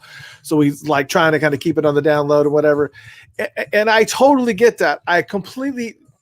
Jay, I totally understand that. I get you. I totally understand where you're coming from. And I totally understand that because it's happened to me. Luckily, I got ahead of it because I had Joshua Welton on the show.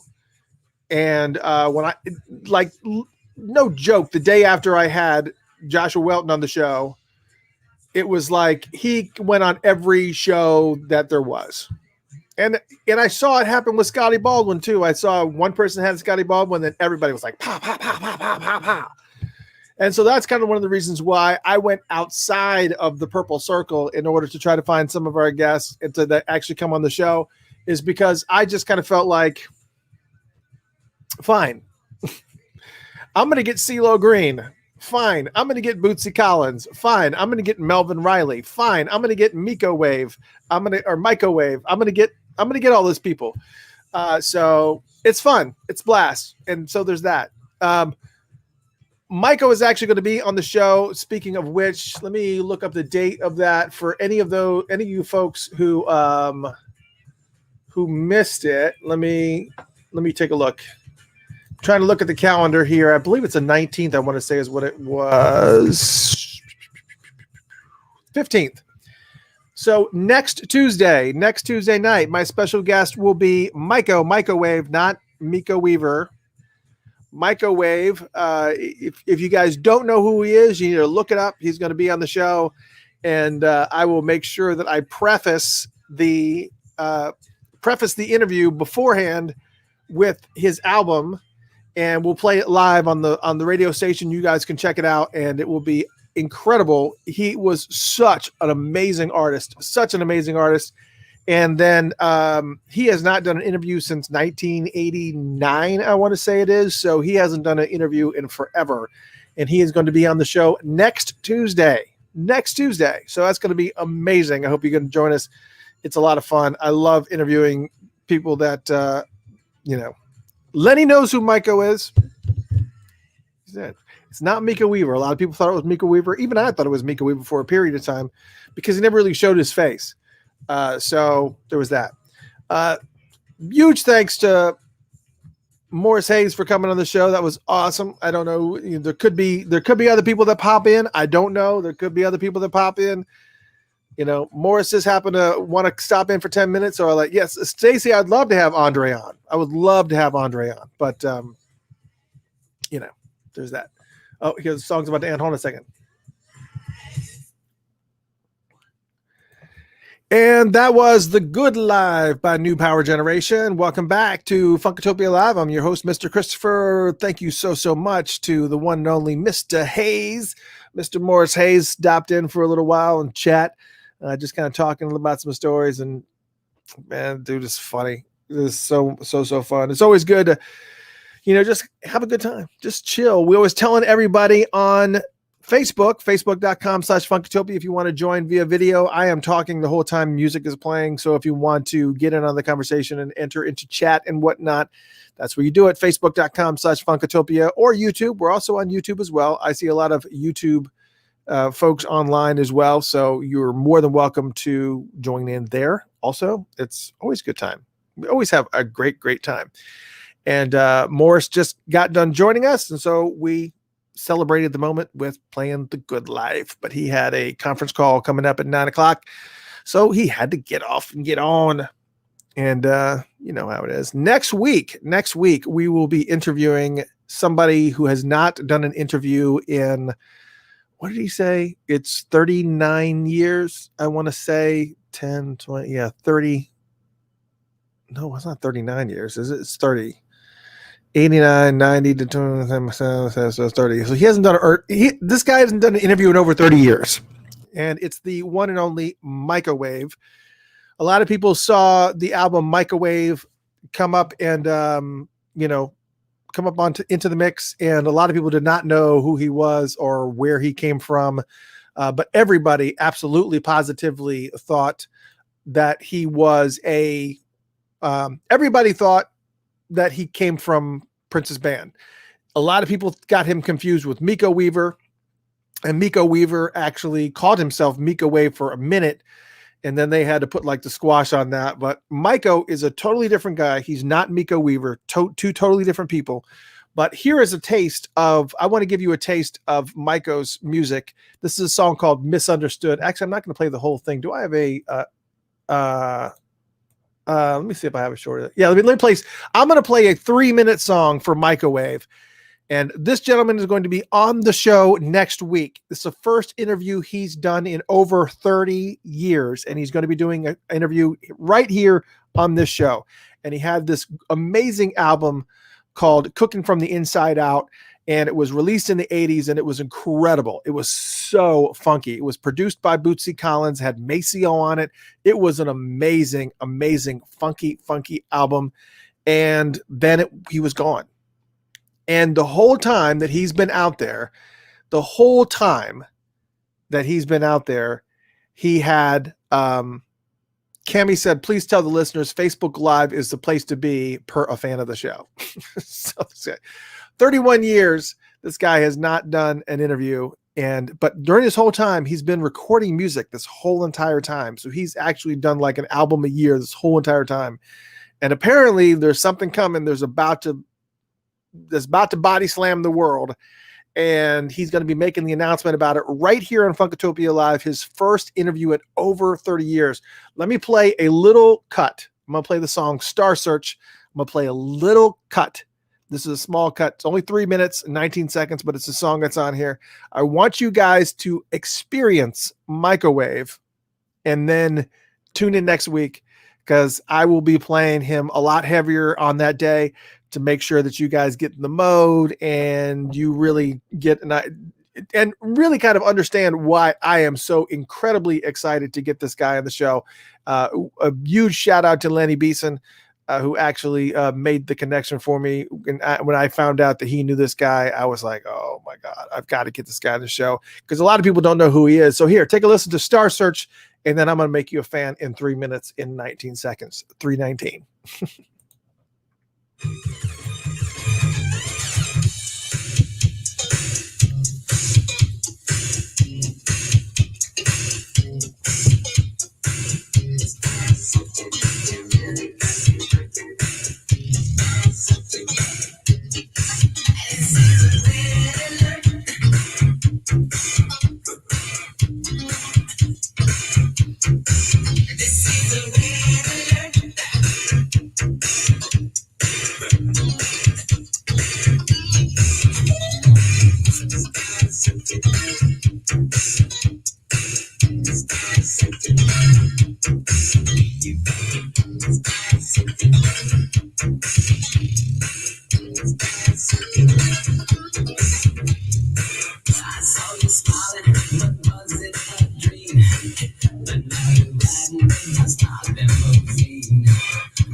Thank you, Sandra.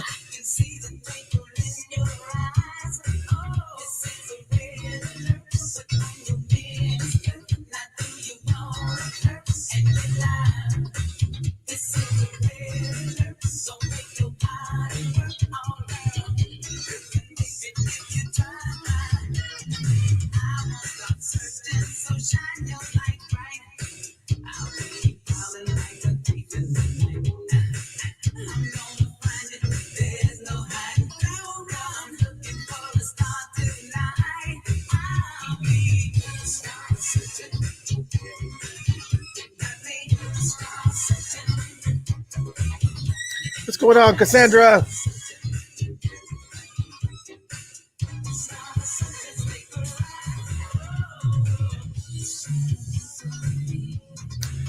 Yeah, Sandra, I don't know what the problem is that you might be having.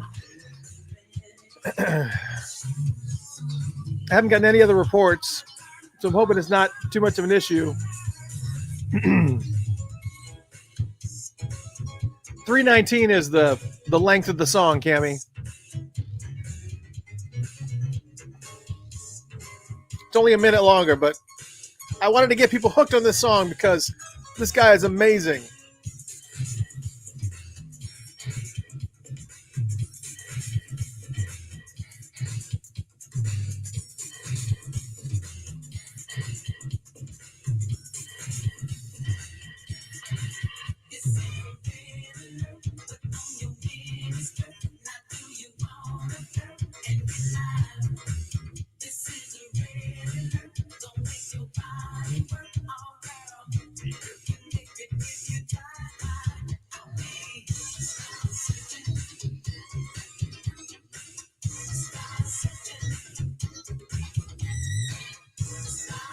All right, got 15 seconds. Here we go.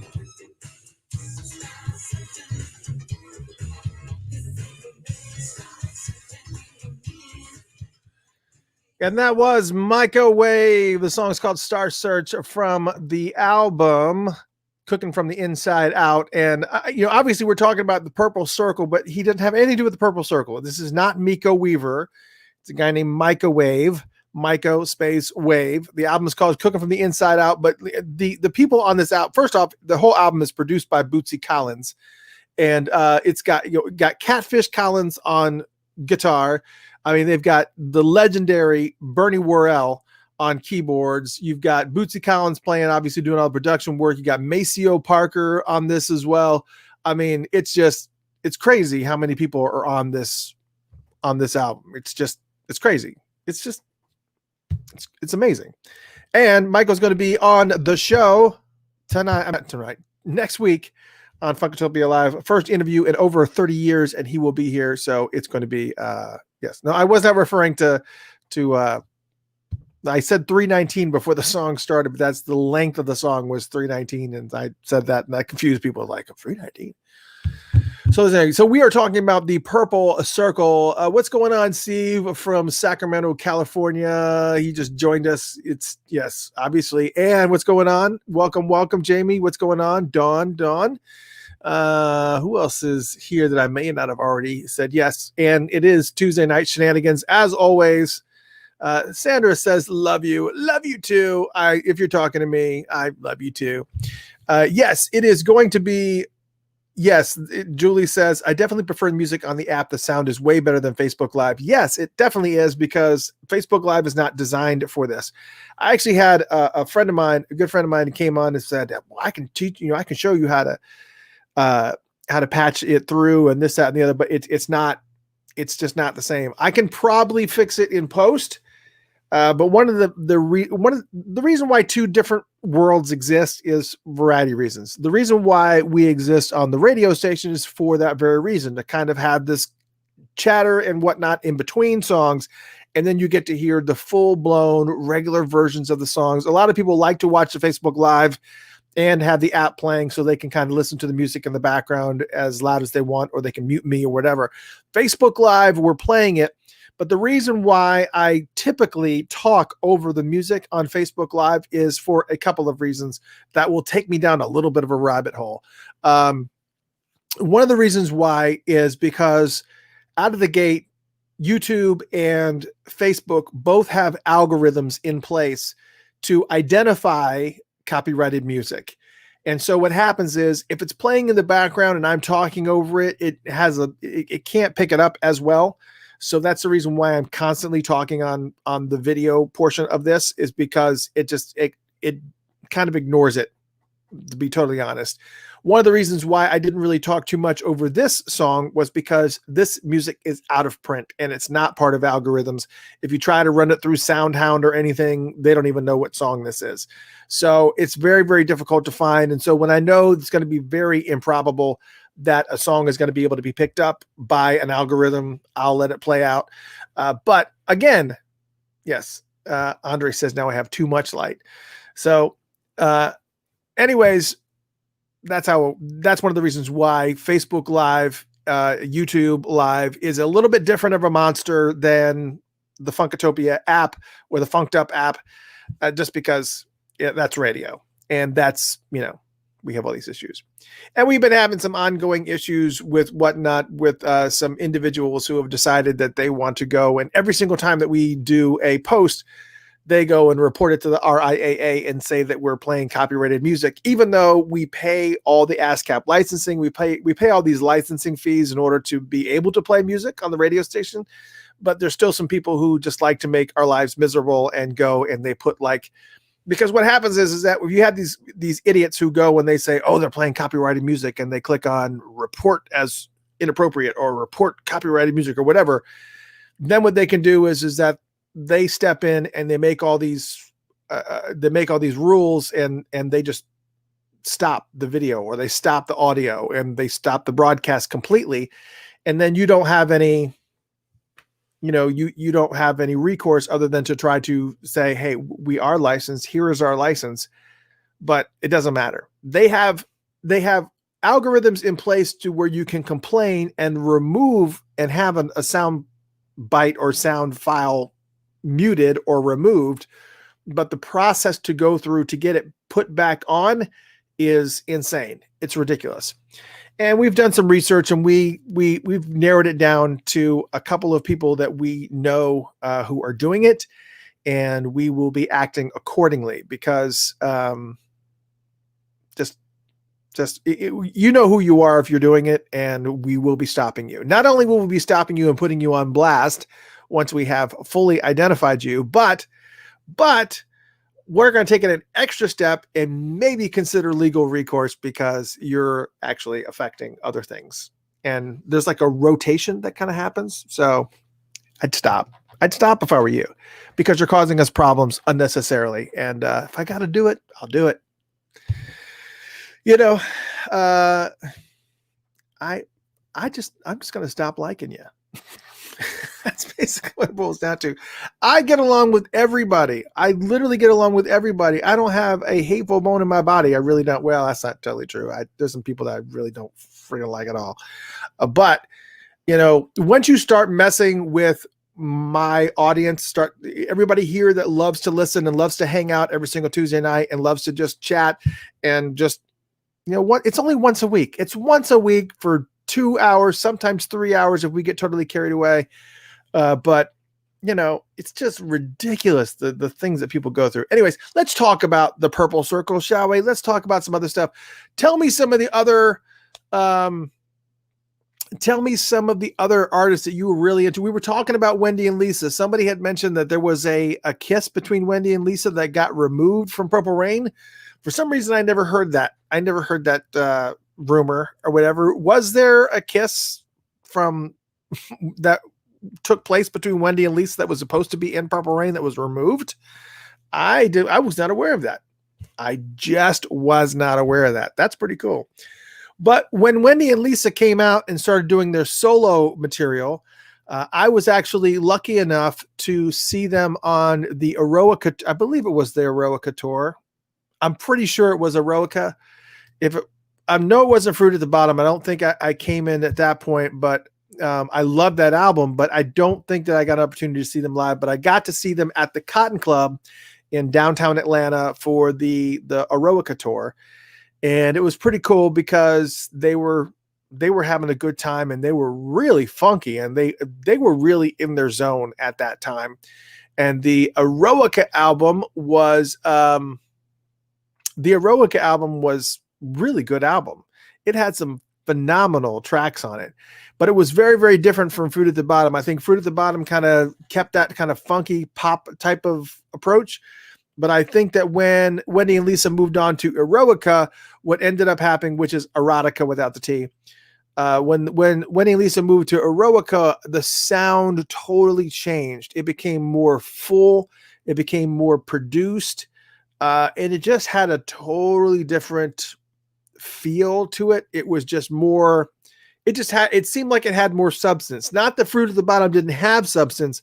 I'm just saying it just had more substance than, like there was a lot more production. There was a lot more attention to the smaller details that were being put on the album. The one song I thought about was, as Stacy said, I forgot about the Cotton Club. Yes, that was an amazing club. I've seen so many great bands at the Cotton Club, and the Masquerade as well, which is no longer. The Masquerade actually moved downtown Atlanta. It was always in Atlanta, but now it's in a different part of Atlanta, which is the old underground Atlanta, which there's nothing there, and it's a horrible place. It is nothing but a desolate a dangerous part of downtown Atlanta. It's not a great place to go. But anyways, yeah, Cotton Club was a great show. I saw Wendy and Lisa there. I saw King's X there. I've seen King's X is one of my all-time favorite rock bands. They're just like this. They're like if Rush had a funk rock baby. And anyways, I saw King's X there. Who else did I see? I saw Lenny Kravitz on his Let Love Rule tour. That's the only time that I've seen Lenny Kravitz in concert, was his very, very first tour that he was doing for his very, very first album, Let Love Rule. And it was at the Cotton Club, and there was maybe 50 people there, maybe. And there was a guy standing next to me. I think it was his manager. It had to be. He leaned over and he said, you will never see Lenny in a place this small ever again. And I looked at him and I said, you're probably right. And at the time he was playing Freedom Train, which was, it's just, I've seen so many iconic concerts, and I was just so glad that I was there. And anyways, Wendy and Lisa. So great show in Atlanta in Cotton Club. Eroica, one of the songs I can think of off of Eroica would be like Why Wait for Heaven. That's just one of those songs that's just so bold, and it's got this wah wah that's happening, and it's just, if you put it reminds me very much of Prince for a lot of different reasons. not for the funk part of it, because it's not really funk. It's a slower song, but it's got all these weird strings, weird violin strings all through it. And it's very, very moody, and it just kind of has this trippy vibe to it. And so that's one of the songs that I was thinking, if you're going to spotlight anything interesting from Wendy and Lisa, I would say, probably something like Why Wait for Heaven would be a really good track to play. I mean, you think it was the closing track on, that album, but it also had lots of other great songs. And the Porch Swing was good. Skeleton Key was good. Strung Out was good. Turn Me Inside Out, Crack in the Pavement. Crack in the Pavement was really good. Just so many friggin' great songs. Wendy and Lisa had so many really, really good songs. I mean, Are You My Baby was good off of the Are You My Baby. It's just, they've had so many great albums. And are there any really true Wendy and Lisa sites? Cammy is still trying to get me to divulge who these people are that we know are causing problems. Says, I don't want to visit other sites, so I need names. No one will hurt you. I'm a middle-aged woman with horrible back pain who will kick their ASS. LOL. Okay, well, Cammy, I'm not going to do that because one of the things I don't want to do is that we want to narrow it down. We want to know for absolute positive sure. And we know the city. We know the city that they're in, and because of the fact that we know the city, that's how we kind of narrowed it down to who that could possibly be. I know that seems kind of deranged, but there's certain people that we know are in physical contact, that we know have had contact before, that had conflicts with us before in the past. And just because the reality of it is they can accomplish what we've accomplished. And there's people that are out there that are doing what we're doing. Come on, let's get real. There's so many people that are out there that are doing what we're doing. It's just stop. I think I've said that before. Let's do this. Let's play Why Wait for Heaven, and then we'll come back. We'll talk about other stuff. I want to talk about Wendy and Lisa for a second because I love Wendy and Lisa. I think they're great. I think they've got a really, really great music. I think they're amazing songwriters, and there's a lot of songs that you hear on television right now that you don't know that Wendy and Lisa wrote. They've actually got quite a bit of a repertoire and a resume of fantastic music, and I've always loved Wendy and Lisa, but I can't get them to talk to me. There was they sent me a Twitter a direct message on Twitter and asked me to help them promote their album. And the problem was that I just did not pay attention to Twitter, and I did not see the message until 8 months after they sent me the message.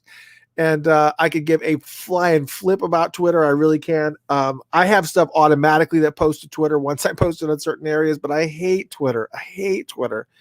The only way you can get any traction in Twitter is if you just stay on it like all the friggin' time. And I'm sorry, I'm an old ass man. I do not have time to be sitting on Twitter all the minutes of my day just obsessing over, oh no, why is Dave Chappelle trending? Why?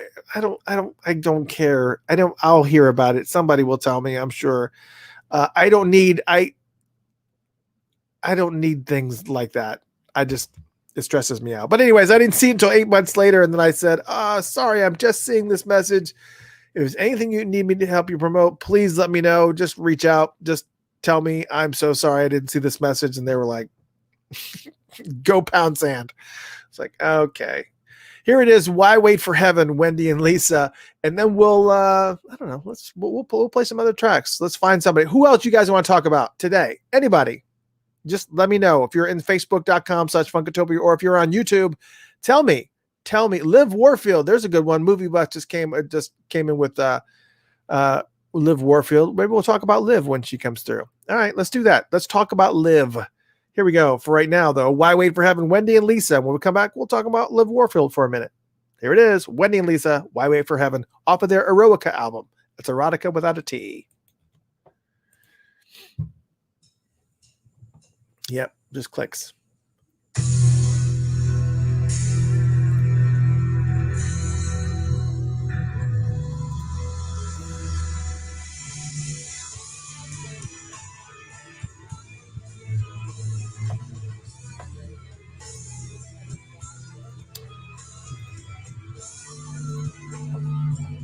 All right.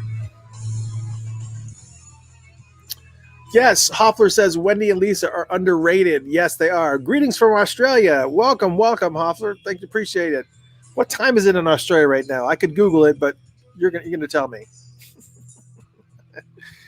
Julie says, so bummed I have to get up at 4:30 a.m. Thank you, Mr. Christopher. You rock. Keep fighting the good fight. Get those troublemakers. Next week I can stay up later than tonight. Peace and love and respect. Julie, thank you for thank you for what I just said. Because Brian said, what's up with Bria Valente? I don't know.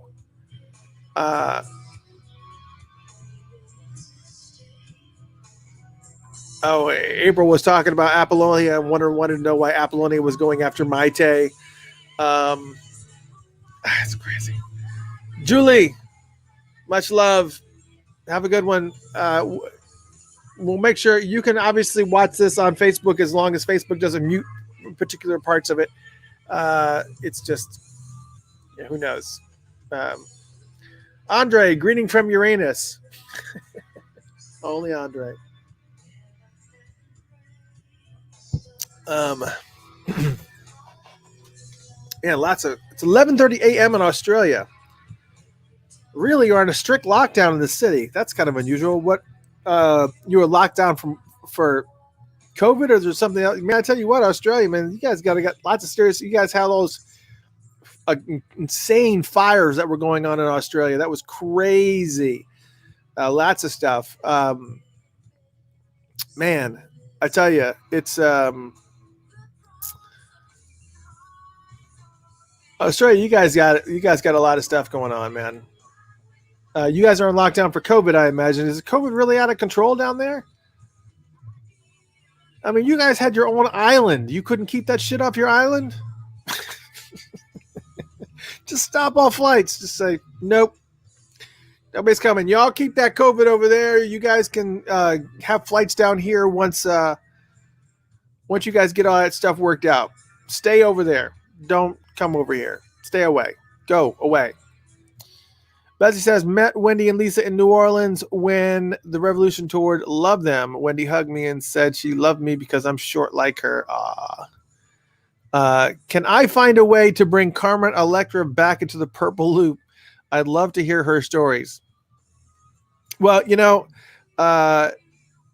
a lot of people weren't really big fans of Carmen, but you actually did get to, if you watch the Michael Jordan special, The Last Dance, Carmen's on there, and she actually talks during the Dennis Rodman segment. I guess the one episode that talks about Dennis Rodman. They talk about Carmen's on there quite a bit, and she talks about them. And she was also, Prince actually made a brief appearance in Last Dance, attending one of the basketball games, and it was pretty cool. Andre's calling it a night. He's coming down. He must be. He has nothing else to pack in the bowl. He is. He's going on. He's going off. It's like, you guys don't entertain me anymore. I'm out. Yes, I probably wouldn't know the right questions to ask. Maybe I should. Maybe I need to reach out to her. I mean, I might reach out to her, see if I can get her on the show. That'd be fun. We got Microwave on the show next week, but maybe we could arrange to get Carmen on. Also, that'd be fun. That'd be fun. I have no ideas about what might happen as far as next year's celebration, when it's going to happen, or anything like that. Oh, here we go. And that was Why Wait for Heaven, Wendy and Lisa, off of their Eroica album. That's erotica without a T. Talking a lot on Facebook Live and YouTube Live, obviously, of all the artists and whatnot. And we've had all kinds of names brought up. We were just talking about Carmen Electra, and everybody was wondering, what happened with her. She obviously made an appearance on the Michael Jordan special, The Last Dance, and she was talking during the Dennis Rodman part of it when they were dating. But then, of course, they started talking about Prince, and Prince was in that mix, and a couple of his songs. Party Man was on The Last Dance. There was some other song that was on there, too. I think it was like 2 Prince songs that were on The Last Dance. So it was pretty cool to kind of hear some of that stuff. And who else was brought up? Liv Warfield was brought up, and I love Liv to death. Liv, I've met on a couple of occasions. I have a picture somewhere on my wall. I think maybe it's not. I don't think that picture made it up on the wall yet. I've got some pictures of me and Shelby J and Liv Warfield, and I've just got so many pictures on my wall. It's like crazy how many pictures I have on my wall. But it's a great, great time in my life when I just got to hang with all those folks, and it's just always fun. I never got to meet Carmen Electra, though. Never got it. I haven't really felt like it was on my bucket list or anything. But yeah, I think I could get her on the show, and I'm not bragging. I'm saying I would be good to get her on the show, and love to ask some crazy questions and just see what she says. Yeah, just a little bit of, just ask some questions that maybe nobody's asked her before. It's pretty improbable because she's lived a pretty wild lifestyle. Lots of stories about Wendy and Lisa here, and people meeting them during the Revolution tour. And I'm the same way. That's when I truly got an opportunity to meet them, was during the Revolution tour. And I got a chance to talk with them and say hello. And April says, I was reading about Shelby J a while back, and I didn't know that she was a cancer survivor. Yeah, Shelby J's been through it. Now, if you ever hear about Shelby J and the honey that she makes, they I can't remember the name of the place that sells that honey. It's like Beezingy or something like that. She used to run. There's an old interview that I did with her, and she named the name of the honey place that her and her husband ran. They don't run that anymore. So do not give those people any more of your business if and only if you're buying it because Shelby J is running, and Prince also made, lots of comments about that too, about Shelby making honey. And you can actually go and buy honey from that farm, but she doesn't own it anymore. She has nothing to do with it anymore. So if you support that farm and you think you're supporting Shelby J, you're not. But it doesn't matter because they sold out all the time. And I tried to go on one day and buy honey from that farm, but it was like, and I thought, and this is when I found out that she didn't own it, because I had the honey in the cart, and the honey itself was already like $18. And then they were going to charge me another $15 to ship it. So they wanted $32 or $33 for a jar of honey. That's like a regular jar of honey, not like a big gallon jug or anything, just a regular jar of honey, $32. And I texted, I had Shelby's number. I still got Shelby's number. I texted her and I said, I was going to buy your honey, but man, that honey is so friggin' expensive. I'm sorry. I don't mind spending the money for the honey, but the shipping is just insane. And she goes, oh yeah, that does. I told her how much it was. And she goes, oh, that sounds ridiculous. Yeah, don't do that. I don't even work with that. I don't even do that anymore. So I don't do the honey thing anymore. So I was like, okay, so that's a waste of my time. That's good to know. I didn't waste money on honey. But they came through Atlanta with, and I went with my friend Ron and also my other friend Anitra. Anitra was also the person that went with me to Prince's final concert in Atlanta.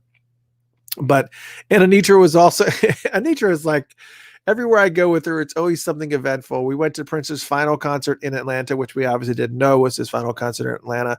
We went to go see Shelby J and Liv Warfield and Elisa Fiorillo. Also, we were talking with them, and they actually did a show. What do they call that show? I can't remember. It's one of the shows that's in downtown Atlanta, and they do it at Piedmont Park, at the club in Piedmont Park. I think it's called ATL in the Park, I think is what it's called. But it was basically Prince's women, and the women of, in this one, Prince was with us. And it was Liv and Shelby and Elisa, and I got a chance to hang out with all of them. And it was really fun. And it was just, she had a great time and we all had a great time. But I love Liv, love Shelby. But that was when Shelby told me that about the name of the honey place. And where was I going with this? I don't even freaking remember what the point of this conversation was. I don't know. Anyways, when Liv came on, she is so demanding on stage. I mean, she demands your attention. She's like one of those people that, you know, you do not want to be texting on your phone if she's performing in front of you. If you're sitting anywhere in the first 10 rows and she spots you on your phone, you're done for. Liv Warfield will come off that stage and snatch that phone out of your hands. You're at my show. Pay attention, young man. So you don't want to be caught doing any stuff, but she also demands your attention too. I mean, she has such an amazing stage presence that when Liv is on stage, she is just, and that was actually one of the first videos when I actually maneuvered myself and got like a pretty big clip of her performing Why Do You Lie in Atlanta. And it was horrible. For some reason, the camera that I used was, it was a high, I guess considered high def, but at the time I had to zoom from where I was. And so it was a little bit grainier than what I wanted it to be. And I mean, the audio was okay, but it wasn't great. And then I posted it on YouTube and it was like, man, Liv Warfield killed it. And I put it on there and I put it on there and it was not, and Prince was like, hey everybody, look at what video Funkatopia posted. And then of course the YouTube got like thousands of views within like a real short period of time. And I'm like, oh no, Prince just told everybody to watch my crappy video that I took of Liv Warfield. Oh my word. Well, you know, I told you guys, if you guys were going to be tuning in, that we would have special guests. Huge thank you to Mr. Morris Hayes. Mr. Hayes came in the building, and we got another guest in the wings. We're going to go ahead and bring him on. The one, the only. You guys ready? You guys ready for another guest, right? You're okay with me bringing on another guest? It's, yeah, okay. Here he is, Mr. Tony M in the house. What's up, big dog? What's good, man? How you doing, man? I'm doing good, man. It's good to see you. Yeah, man. It's good to be seen. You know what I mean? It's just, how's it going so far? I heard that Mo was on. Mo was on for a minute. Yeah, he was on for a minute. He was, I guess he had a 9 o'clock call that he had to get. Is this your new house that you're walking around right now? Or are you still house hunting? I'm still house hunting, dog. That would be quick. I told you I was house hunting, and all of a sudden, Yes. Well, I didn't know if maybe you were like, we'll let us stay in this house tonight, and we'll see how it is. I know how you stars are. Oh, please. Like, just let me just spend the night here. I just want to get a feel for it. I want to hear how it creaks. Man, it's crazy. The housing market is like bizarre out here right now. So we're gonna take our time. We're not in no hurry. We'll take our time with it and see what comes up. We're patient. We'll let it ride. Oh man. Well, what area are you looking in? Probably the Peoria, Glendale, so northwest suburbs of Phoenix area. That's where we're looking. Yeah, that's nice. There you go. Yeah. First, I thought you were talking about Peoria, Illinois. Oh no. That's Richard Pryor's hometown. Yeah, it is. Right next to the brothel. Right next to the brothel. Yeah, so we were trying to get some information out of Morris about this new NPG album, and he's like, I'm not going to say he's tight-lipped because then you're going to join in on him. So give us a little bit more information. I mean, there's people that want to know about the new NPG album. We've been hearing. I think Jill told me some other stuff too. I said I really just want to know if there's any possibility of when this might drop or when the album might come in. It's just I can tell you that it won't happen until it's fully baked. We just will not drop anything that we don't feel is ready enough to the standards of P. And so we have a lot of dynamite things in the can, and we're just going to let the creative process happen, man. When you think you have something ready to roll, you're like, oh, wait a minute, then two or three more songs come out. So we're just fully in creative mode process right now, man. We look to come to Minneapolis and have everybody in town to collectively work together. It's a little odd with this COVID thing going on right now. You're just passing tracks around, and I know it was done like this in the past, but I'm not used to it. I'm old school. I'm used to being able to be in the studio with Levi, Michael Bland, Mo, Tommy, Prince. You know what I'm saying? We're just used to being there. Sorry, I'm calling you out, Tony. I'm calling you out. Morris just came in here and he said that call he had to be at 9 o'clock was a band call, and you missed it. I did. I told him I ain't joining. You lucky you got 10 minutes. You skipped out of the call. Yeah. I told him, I said, well, I won't be there. No, actually, I think they were going to have it yesterday, which was on my birthday. And I said I wasn't going to be able to make it. And then they had it scheduled, and then nobody showed up except for Mo and Jill. So I think that's what this is, a reschedule. And I knew I'd be house hunting. So now you got me for 10 minutes. See, now because I called you, is that because I called you out? So now you're only going to stay for 10 minutes? Oh no, that's just because you got me for 10 minutes. Oh, there you go.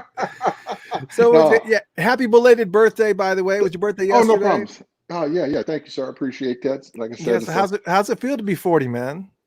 40, man. Again, another year around the sun, another circle around the sun, and I ended up back at 40 again, man.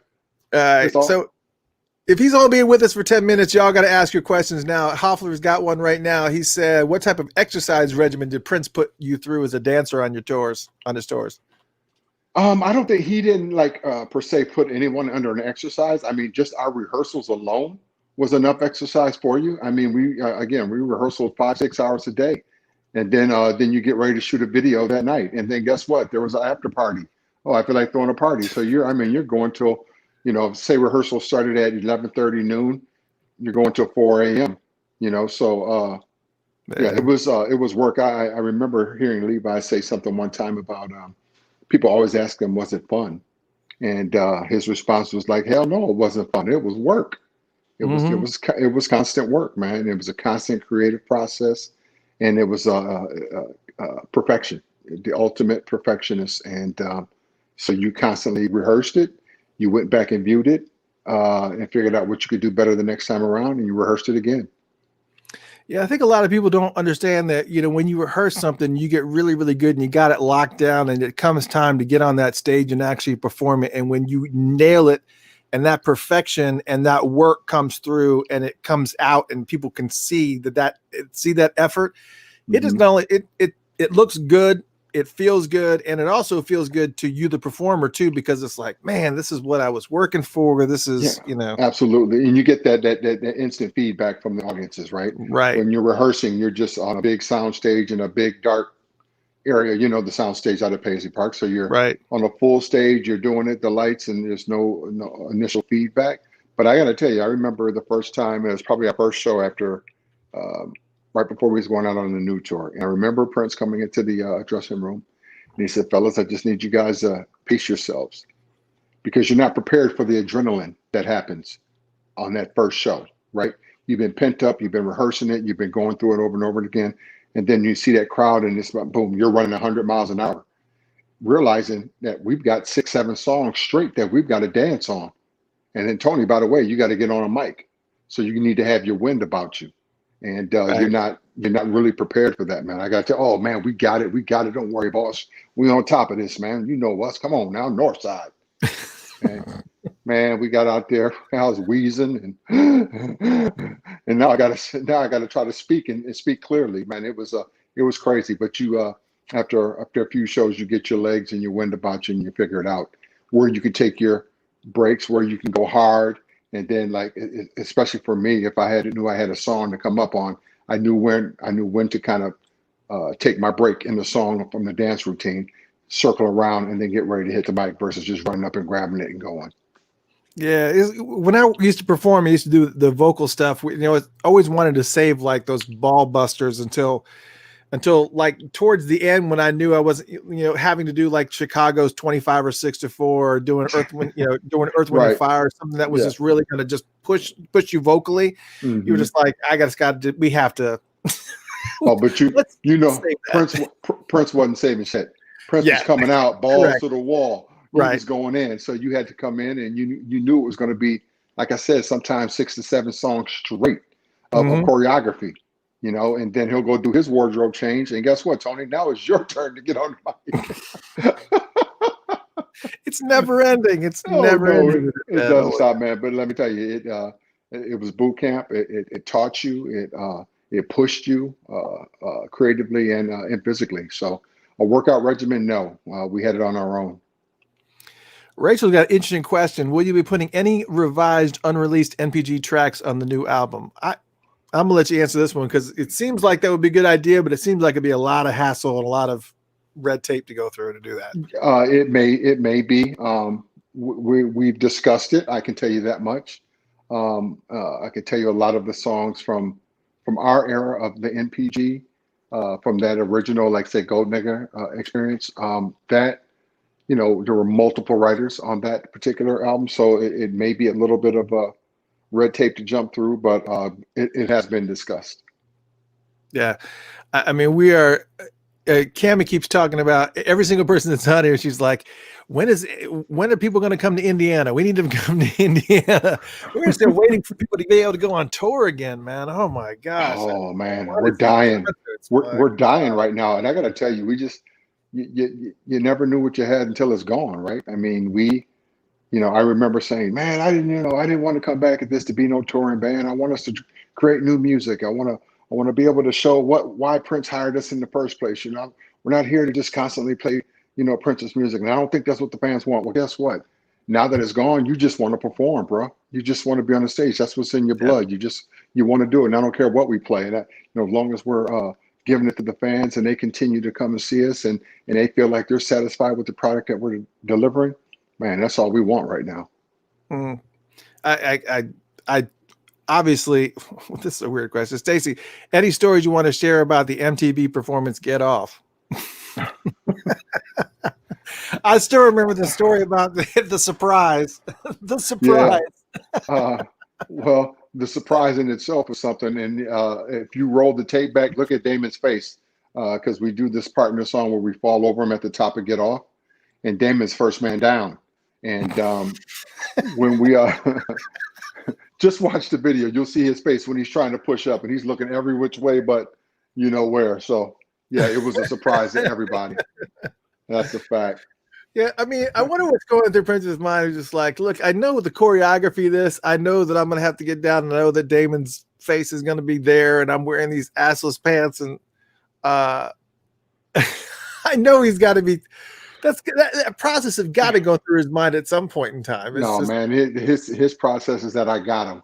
I got everybody because they were very tight on our rehearsals. They were at every rehearsal. They were making sure that everything was clean above board. I think they had figured out how they were going to do their camera shots, when they were going to pull away, when they were going to come in, and so I mean, during rehearsals when we knew they were there, we were very PG about everything. It was very straight laced, man. When that first downbeat happened, it was a straight orgy on stage, man. And then he spins around on him. All that stuff that was going on the stage, it was just, on the friggin' real, man. Bro, now let me tell you, I was walking through it. I was wading through the water, man. I was just wading through the water. Oh man, it's amazing to me. Thanks to MPG for keeping the music going. Can't wait to see you all again. So I'm lucky, absolutely. Hopler says, what lasting legacy has Prince left you that you use in your professional or personal life? I can only imagine that's an endless list, brother. Yeah, I mean, I would have to probably say off the top is be true to yourself and be fearlessness. Just be fearless. There were things that he would have me think about and do. I was like, man, I'm not singing that. I'm not talking about that. And it was his way of getting you to reach outside of yourself, of your comfort zone. And which, he constantly was changing and morphing into something different. And, most people want to stay down the comfortable path. And so, again, his tireless work ethic, his perfectionism, I still take to this day, even in my regular work life. And then, these are things that I push my kids in their growth and their athletics and academics that I push them toward perfection. And it's just a tireless work ethic. Yeah, it's got to be nonstop. And I know throughout the career, but you caught a lot of shit.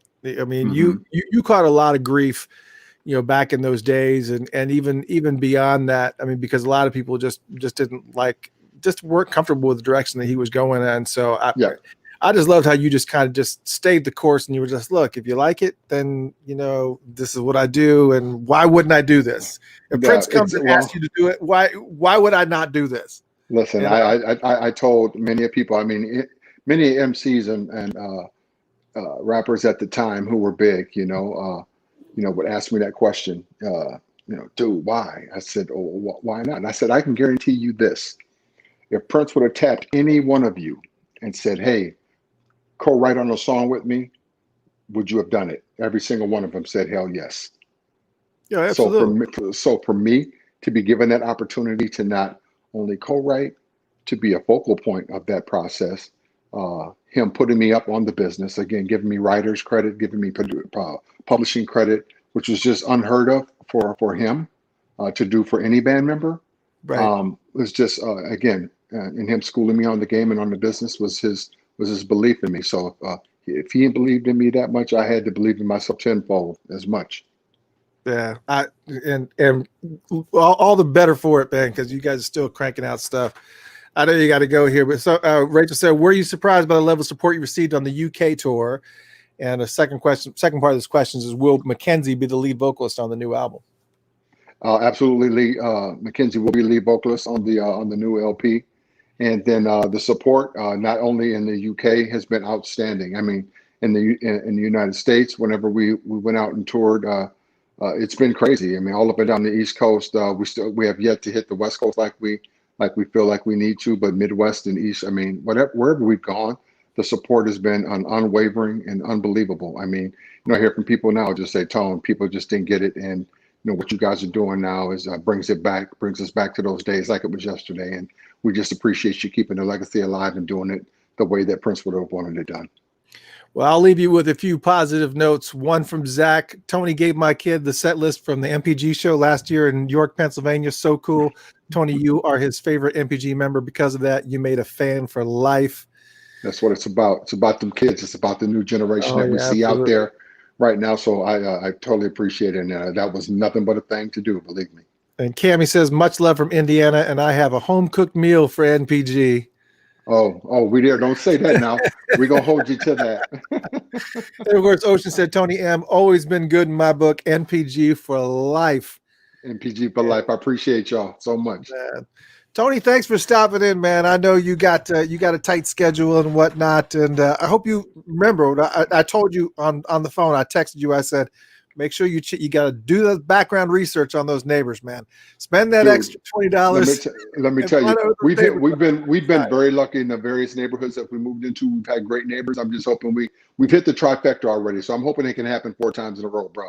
I'm telling you, the house can be beautiful, but you can't buy your neighbors, bro. So got to be careful. You can't kill them either. That's that's a fact. So I better jump over here to this call and just say, hey, y'all, I remembered y'all had a call, and jump on over here to this band call. Are they still doing the call right now? Is that what's happening? I don't know. They probably I have no idea. Morris is still floating around in here. All right, Tony. Good seeing you, brother. All right, deuces, y'all. Peace. See ya. All right. That was Mr. Tony M. I told you we got, who knows, going to drop in every now and then. Got two MPG folks stopping in one show. Tony M and Mr. Hayes, Mr. Morris Hayes stopping in. So it's been a very, very cool night. We're just been hanging out and just talking. That's always good. That's always good. Hoffler, I saw your Australia. Also love your work. Just saw that. Didn't get an opportunity to get that in there, but it's all good. It's all good. Let's see. What else should we play here? I wanted to grab some other song here. I'm trying to think of what would be a great tune to play. Something different, I guess. We were just talking about Liv Warfield. We were just talking about Why Do You Lie? And let's see let's play Why Do You Lie? Why not? Liv Warfield, Why Do You Lie? We were just talking about Liv, so we'll play that song right now. And then when we come back, I'm going to try to, I guess, wrap some things up, and it's going to be all good. Why Do You Lie? Liv Warfield right here on the Funkatopia Radio Show, and we're going to continue talking over the music on Facebook Live like we normally do. Here you go. Why Do You Lie?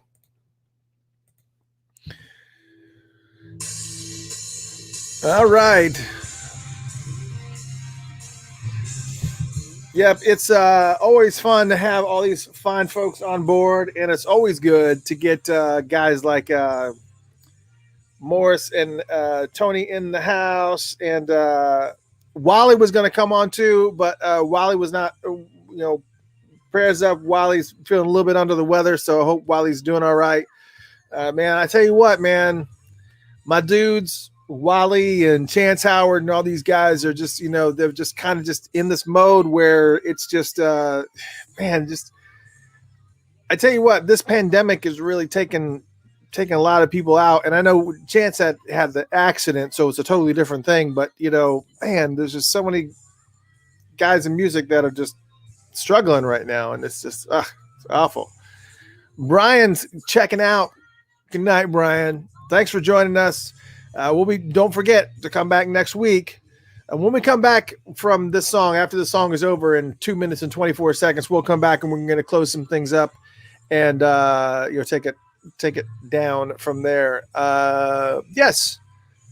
What we have here. Have you read Mark Brown's book yet? Yes, I have actually. He sent me a press copy of it and I got a chance to read it. Some pretty shocking things in there, actually. Some interesting things that he experienced when he first joined Prince's band and some of the things that were going on with him and Prince that were not, that had a lot of shocking information in it. If you really want some really like what type of stories, you definitely probably should check out Chick Huntsberry's book, White Slave.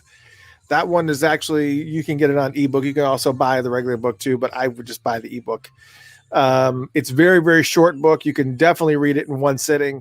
But it's a good book. Mark's book is really good too. It's a little bit more information, but that book was written many, many years ago. Actually, it was, Prince actually saw the book. I'm not sure if he got a chance to edit it because I know that he asked Mark for the book. He asked Mark for the book and wanted to know, I think I have it. Hold on. Yeah, I do. I know I have it. Yep, I do. You got the press copy of this one, which is My Life in the Purple Kingdom. It's an advanced reading copy. Not for sale. Can't sell it.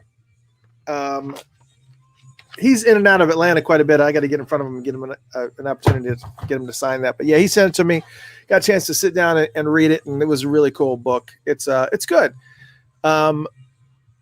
Chick's book is good, but it's a very trying to figure out some way to politely say this. It's a very third grade read. It's not. It doesn't.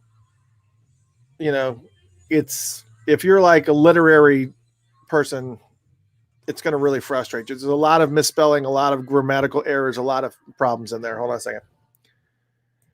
And that was Why Do You Lie from Liv Warfield. We were kind of just talking around the purple circle. Man, we've had a really, really good show tonight for winging it. I literally had no idea what we were going to do tonight. I said, let's talk about bands that, have been influenced by Prince and just hang out a little bit.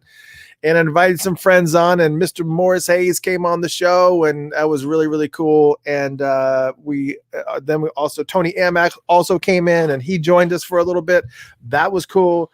And during the break, while on Facebook Live, we were talking a little bit about some of the books that are out there about, about life and Prince related stuff.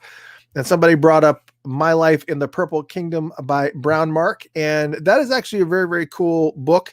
I don't know when that actually technically gets released. I read it, but it's, let's see, this is going to be in the Purple Kingdom book by Brown Mark gets released. Let's see if it's out yet. Is it out yet? Apparently it's out. So if you want to buy it, you can actually buy it. It's My Life in the Purple Kingdom. You can get it on Kindle for $13.77.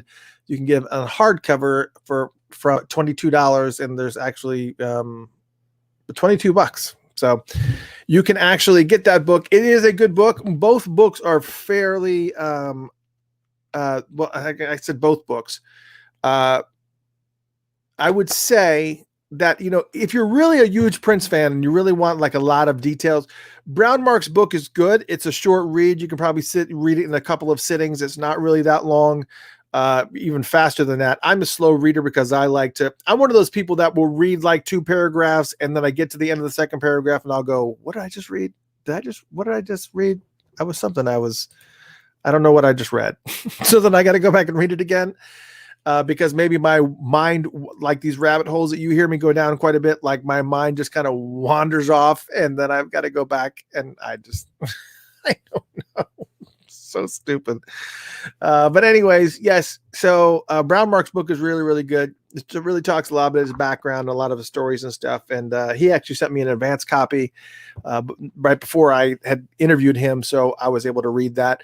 And we were also talking about Chick Huntsberry's book, Big Chick, who the iconic bodyguard of Prince's, who's like, I don't know how tall Chick Huntsberry was. He was 6 foot something or other, and he was huge. And Prince used to hop on his back and, piggyback ride Chick across the crowd.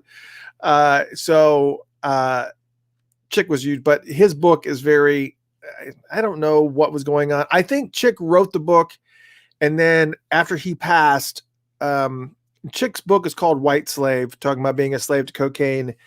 And he had a lot of shocking stories in there, shocking stories about Lisa, shocking stories about Vanity and Prince. And he had a lot of stories of stuff that was going on with the time and everything. So if you like those types of, stories, Chick's book is really, really good, but it is a very, very,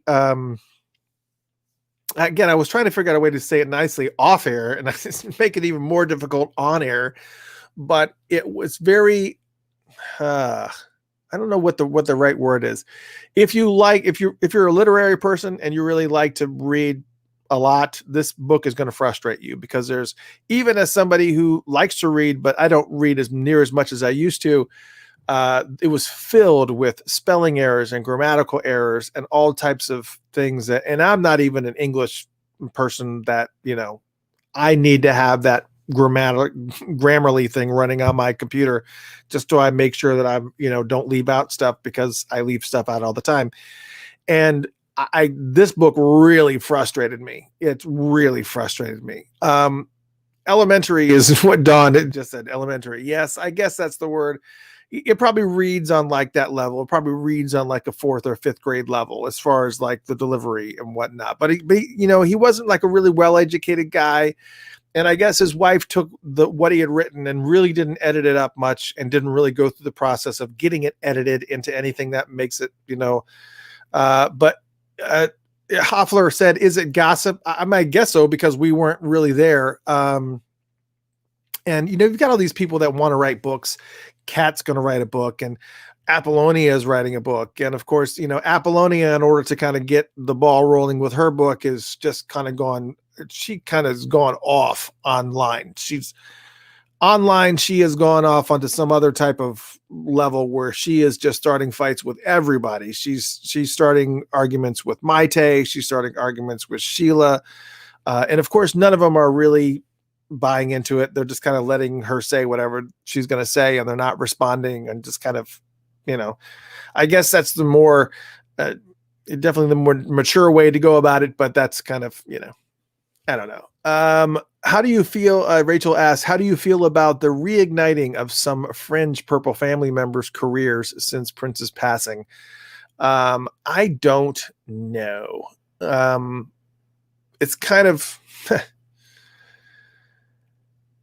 I'm okay with that, I guess. I think that a lot of people, some of these people I've been friends with, and I love them dearly. I was just one of those things. I love, some of these people I'm just really good friends with. And so I don't want to badmouth any of them. Some of their, I've got friends that have, released books, and people that I've known that have done some books, and, they're okay. I mean, the books are all right. I mean, they've just kind of gone out, but the types of books that I feel like really came with it and really felt that filled in, that read like I wanted to read. Maite's book, The Most Beautiful, was a great book. I really loved that book. That was one book that I really loved. Dwayne Tudall's book is probably by far easily one of, now the Per Nielsen books are amazing as well. But Per Nielsen's books are all out of print, and they're not coming back in print. Like The Vault is one of the ones that he wrote that is just a collector's edition. And if you want to buy it, you can find it online, but you're going to pay about $150, $200 for it. If you're lucky to find one for that price. And it has been, it's one of those books that has so much information. Ronan Rowe's book, the Music and the Mask, I can't remember the name of it. It's one of the books that was the grand prize for the Bootsy Collins challenge that we just did. That one's actually got some really cool stuff. It talks about some of the stories that, like, Tracy Morgan, when he went to Paisley Park and he got blistered drunk and refused to leave Paisley Park until Prince came down and said hello. And I can't remember how that story shook out, but those types of stories where it's just, these rare Prince meetings, like those stories, like the ones that Jimmy Fallon tells about the ping pong, and the Questlove talks about being invited to go roller skating with Prince, and Eddie Murphy's there, and it's Eddie Murphy and Questlove and Prince and D'Angelo and a bunch of people that are roller skating in the middle of the night. Those types of books are really cool. So if you like those types of stories, Questlove's book, Mo Better Blues is Mo Better Blues? I think it's what it's called. I can't remember. I've got it on my Kindle, but I can't remember what it's called. I think it's Mo Better Blues. I mean, that's a movie, isn't it? It's something named very, very similar. I'm sure somebody will look it up and remind me of what it is. But I'm going to be stuck in a spiral, and I'm going to go with Mo Better something. But it's Questlove's book. It's really, really good. But by far, the most entertaining books that I think that I've read have been the Per Nielsen books and Dwayne Tudall's books. Dwayne Tudall's books are not only informative and tell stories about what's going on every single day at some of these recording sessions They have just done an amazing job at he does such a great job, and not only pulling together all the interviews and pulling together all the data from all the spreadsheet, from all the I guess whatever they call them, from the recording studio documents and stuff about when he's recording, when he started recording, when he stopped recording, who was there, who was present, who was behind the board, all those types of details. But then there's also stories that he's also molding in with all that data and all that information. And on top of that, everything that's in the book is documented. This is when he said it, and this is where he said it. This is when he said it, and this is when he said it, and this is when it was documented. This is when he said it, and he said this, and this is when it says it. Yeah, Dwayne wanted to use some stuff from some interviews and stuff that I've done that kind of filled in a lot of the holes for some of the stories. But one of the reasons why he didn't, I don't know, he may have used some stuff, but I gave him access to a lot of different things if he was interested in it. But one of the things is that I didn't really, keep like fantastic records about I recorded the interview on this day, blah, blah, blah, blah. I didn't have like a vault type of scenario. So I kind of felt like he wanted to go through all that stuff, but I also didn't have transcriptions of those interviews also. So it kind of made it where like, I'm doing these 4-hour interviews sometimes with some of these people, and I don't have transcriptions. He doesn't have a way to search to be able to find information about certain items. And so it just made it more tedious. So it would have been good. But yeah, that new book from Dwayne Tudall that's coming out is going to be insane. The Prince of the Purple Rain era studios since 1983 and 1984 are amazing. But this next book is going to be 1985 and 1986. And it covers the Dream Factory. It covers the Black Album. It covers Sign of the Times. It covers Camille. It covers all of these different things that were going on at the time. And there were multiple albums that were going on in this 2-year window. And so just that book alone, his last book, the Purple Rain one, was already huge and thick. I can't even believe or comprehend how voluminous this next one's going to be. It's got to be like a dictionary. It's probably going to be like an encyclopedia set. I don't even know how he's going to pull it off. Mo Meta Blues. Thank you, Dawn.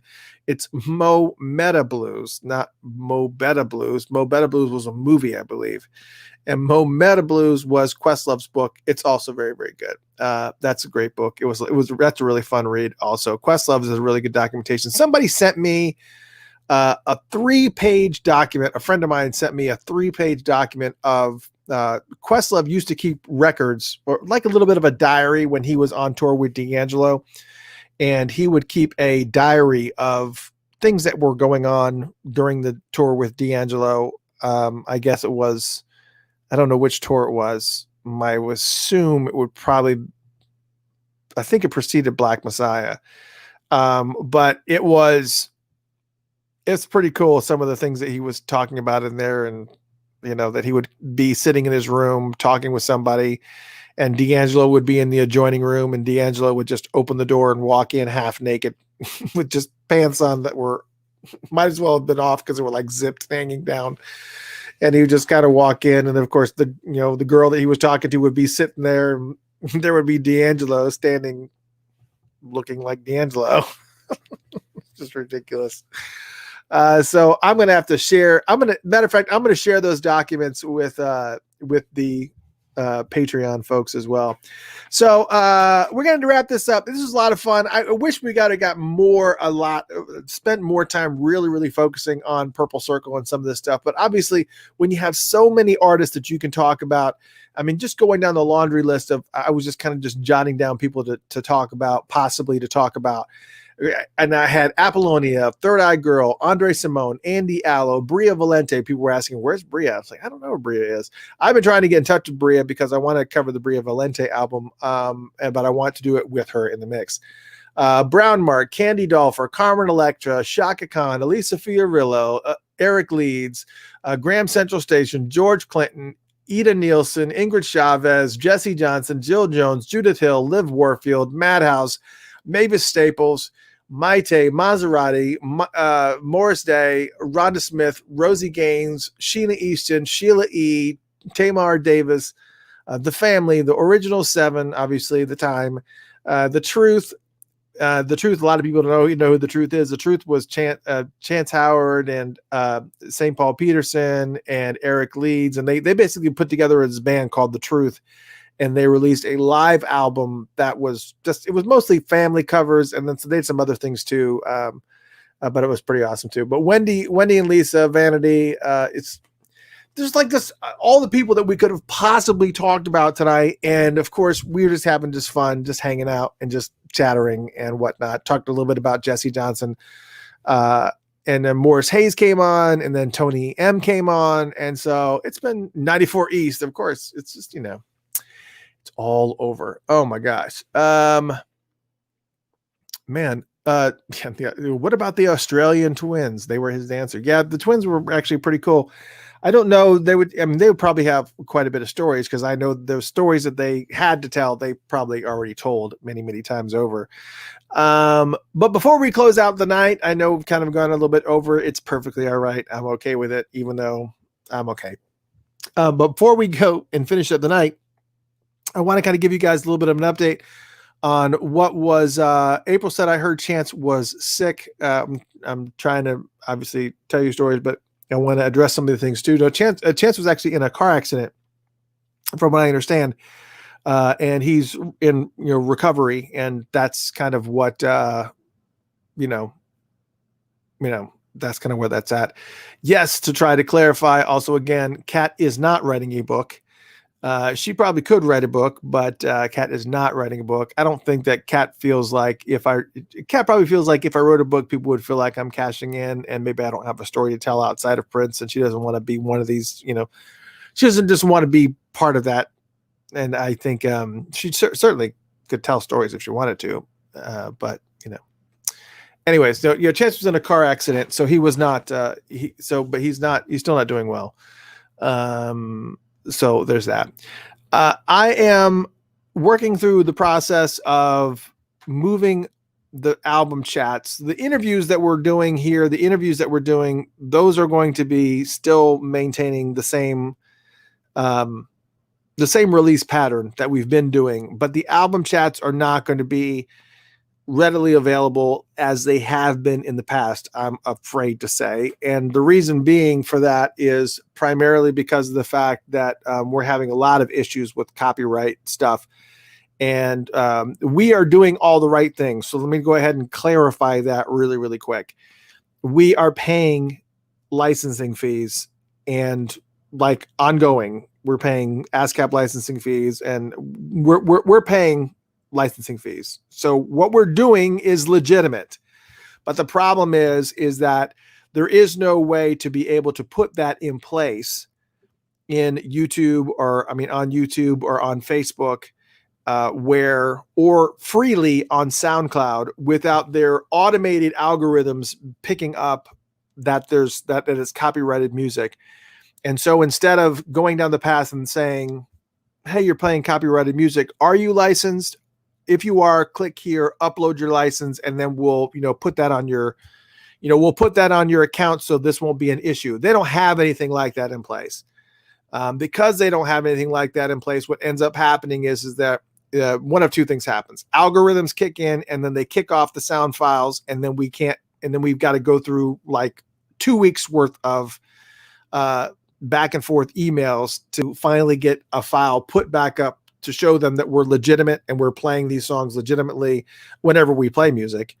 And the other thing that's happening too is that you've got these record execs, from Warner Brothers or whoever else it is, UMG or whoever, that also have algorithms in place that scour the internet to hear their music with someplace that they're not familiar with.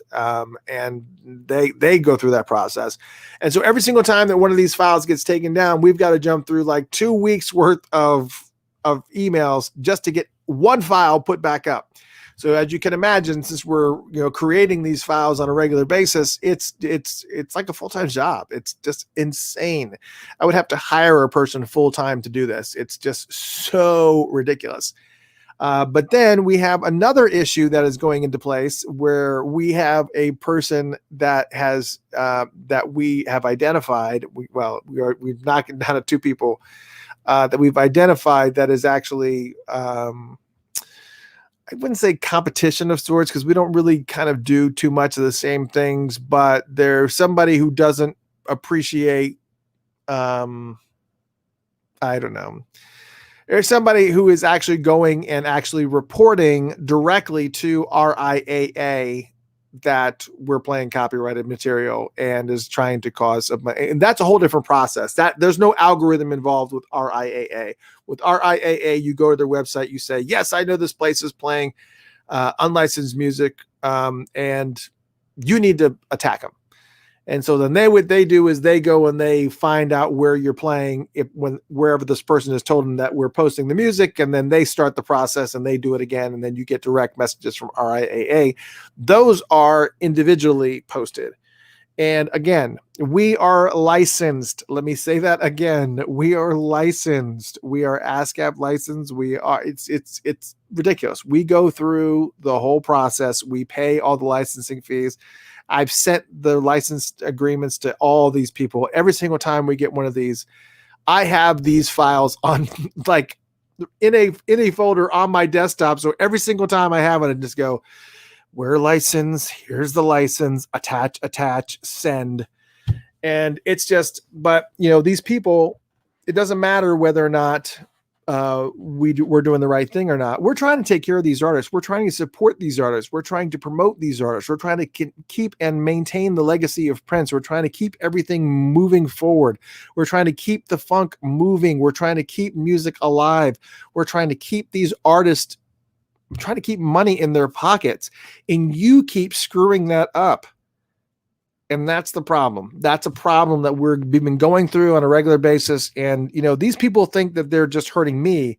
It's not hurting me. It really isn't. It's a pain in my butt for sure, but it's not hurting me. You're hurting the artist and you're hurting the fans. That's who you're hurting. You're not hurting me. I'll be okay. I'll be fine. But we're creating revenue for the artists by playing their music and paying these licensing fees so that they get paid when we play their music, and you're stopping that. So now they don't get. So you're hurting the artist, not me. So that's why I get a little bit frustrated. I feel like once I have officially identified this person, I'm going to be blowing it up. I'm just telling you, I'm going to be blowing it up. So. It's annoying. It's so annoying. It's just annoying. And again, it doesn't hurt me. You're not hurting me. I'm going to keep doing shows like this where I'm interviewing your favorite guests, and we're going to be, talking about it. We're going to be doing these things that you guys love. That's going to be cool. And I appreciate you guys hanging out and letting us do this. It's awesome. In the meantime, what I've had to do is go on SoundCloud is one of our hosters of our music. So we've had to go on SoundCloud and make all of those album chats that were readily available, that were being listened to all over the world. I had to go and make all of them and remove them only to make them available to Patreon members and supporters. So that's what I have to do. And so if you guys hear me do an album chat, you need to catch it live, and you have to watch it live. If you don't, you're going to miss it. Or you can go to patreon.com/Funkatopia. That's patreon.com/Funkatopia. If you're watching on Facebook Live, I will put that up on the scroll, but that's how you can support Funkatopia, is through Patreon.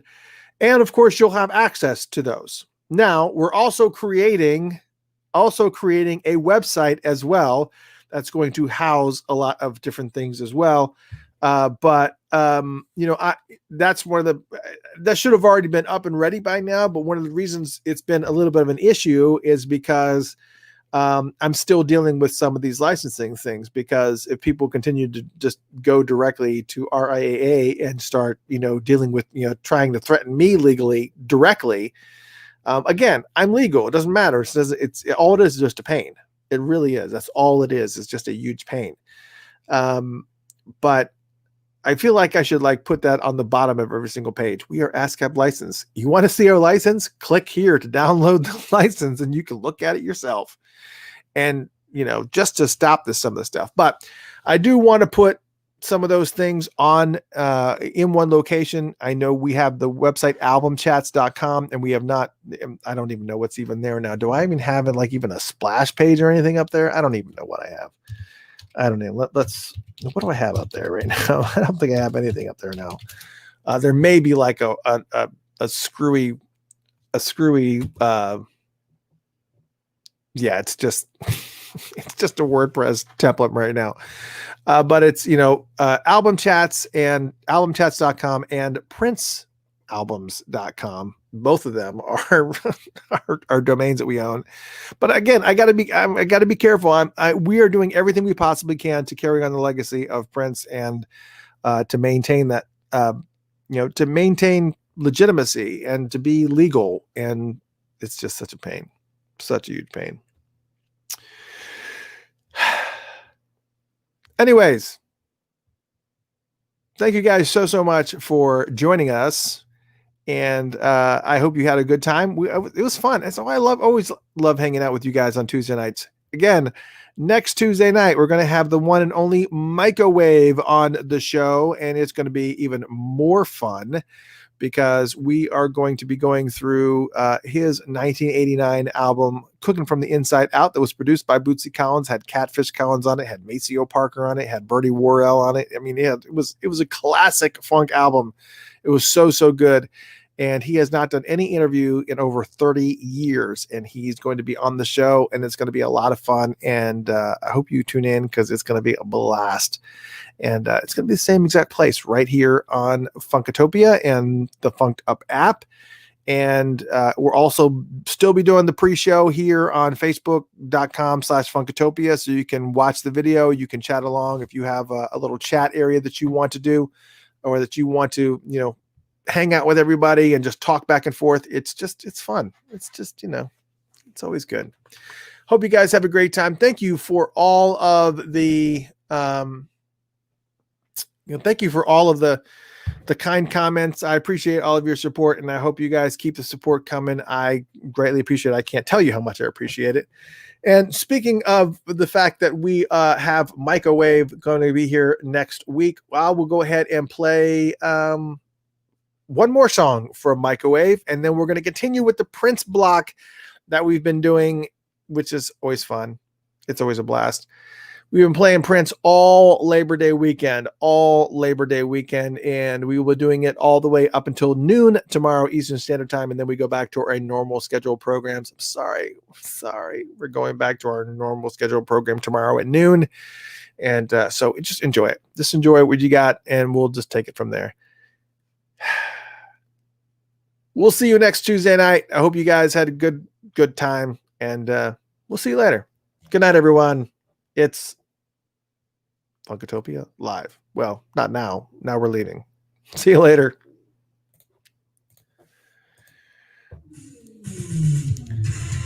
All right. This is one more Microwave song for the road. It's going to be a lot of fun. I hope you guys had a good time. And I can take these off now because there's nobody here. I don't have anybody I need to listen to. So thank you guys once again. I greatly appreciate you guys hanging out. It's always been fun. Man, what a great time. Got Morris and Tony M on the stage. Jeremy, I'm going to check that out, man. I'm going to check out that album. Thanks for letting me know. I'm going to check it out. You said Drop the Line by... Yeah, Cammy, I'm going to be sending you that address too.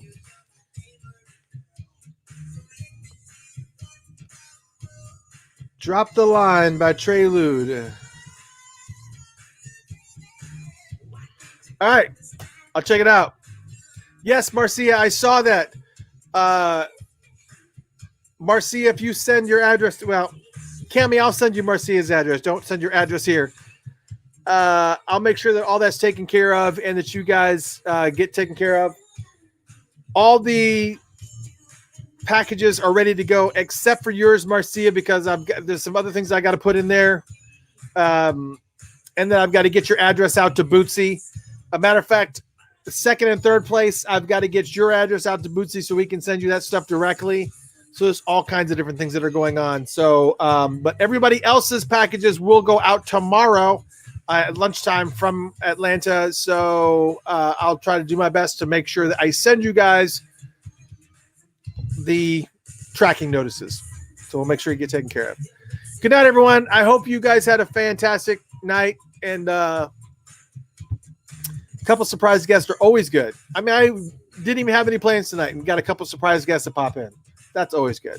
We'll talk to you guys next Tuesday. Get some rest, y'all. Most of you guys got to work tomorrow. Go do that. Good night. Good night. Thanks, Jeremy. I appreciate it. I'll check it out. See ya.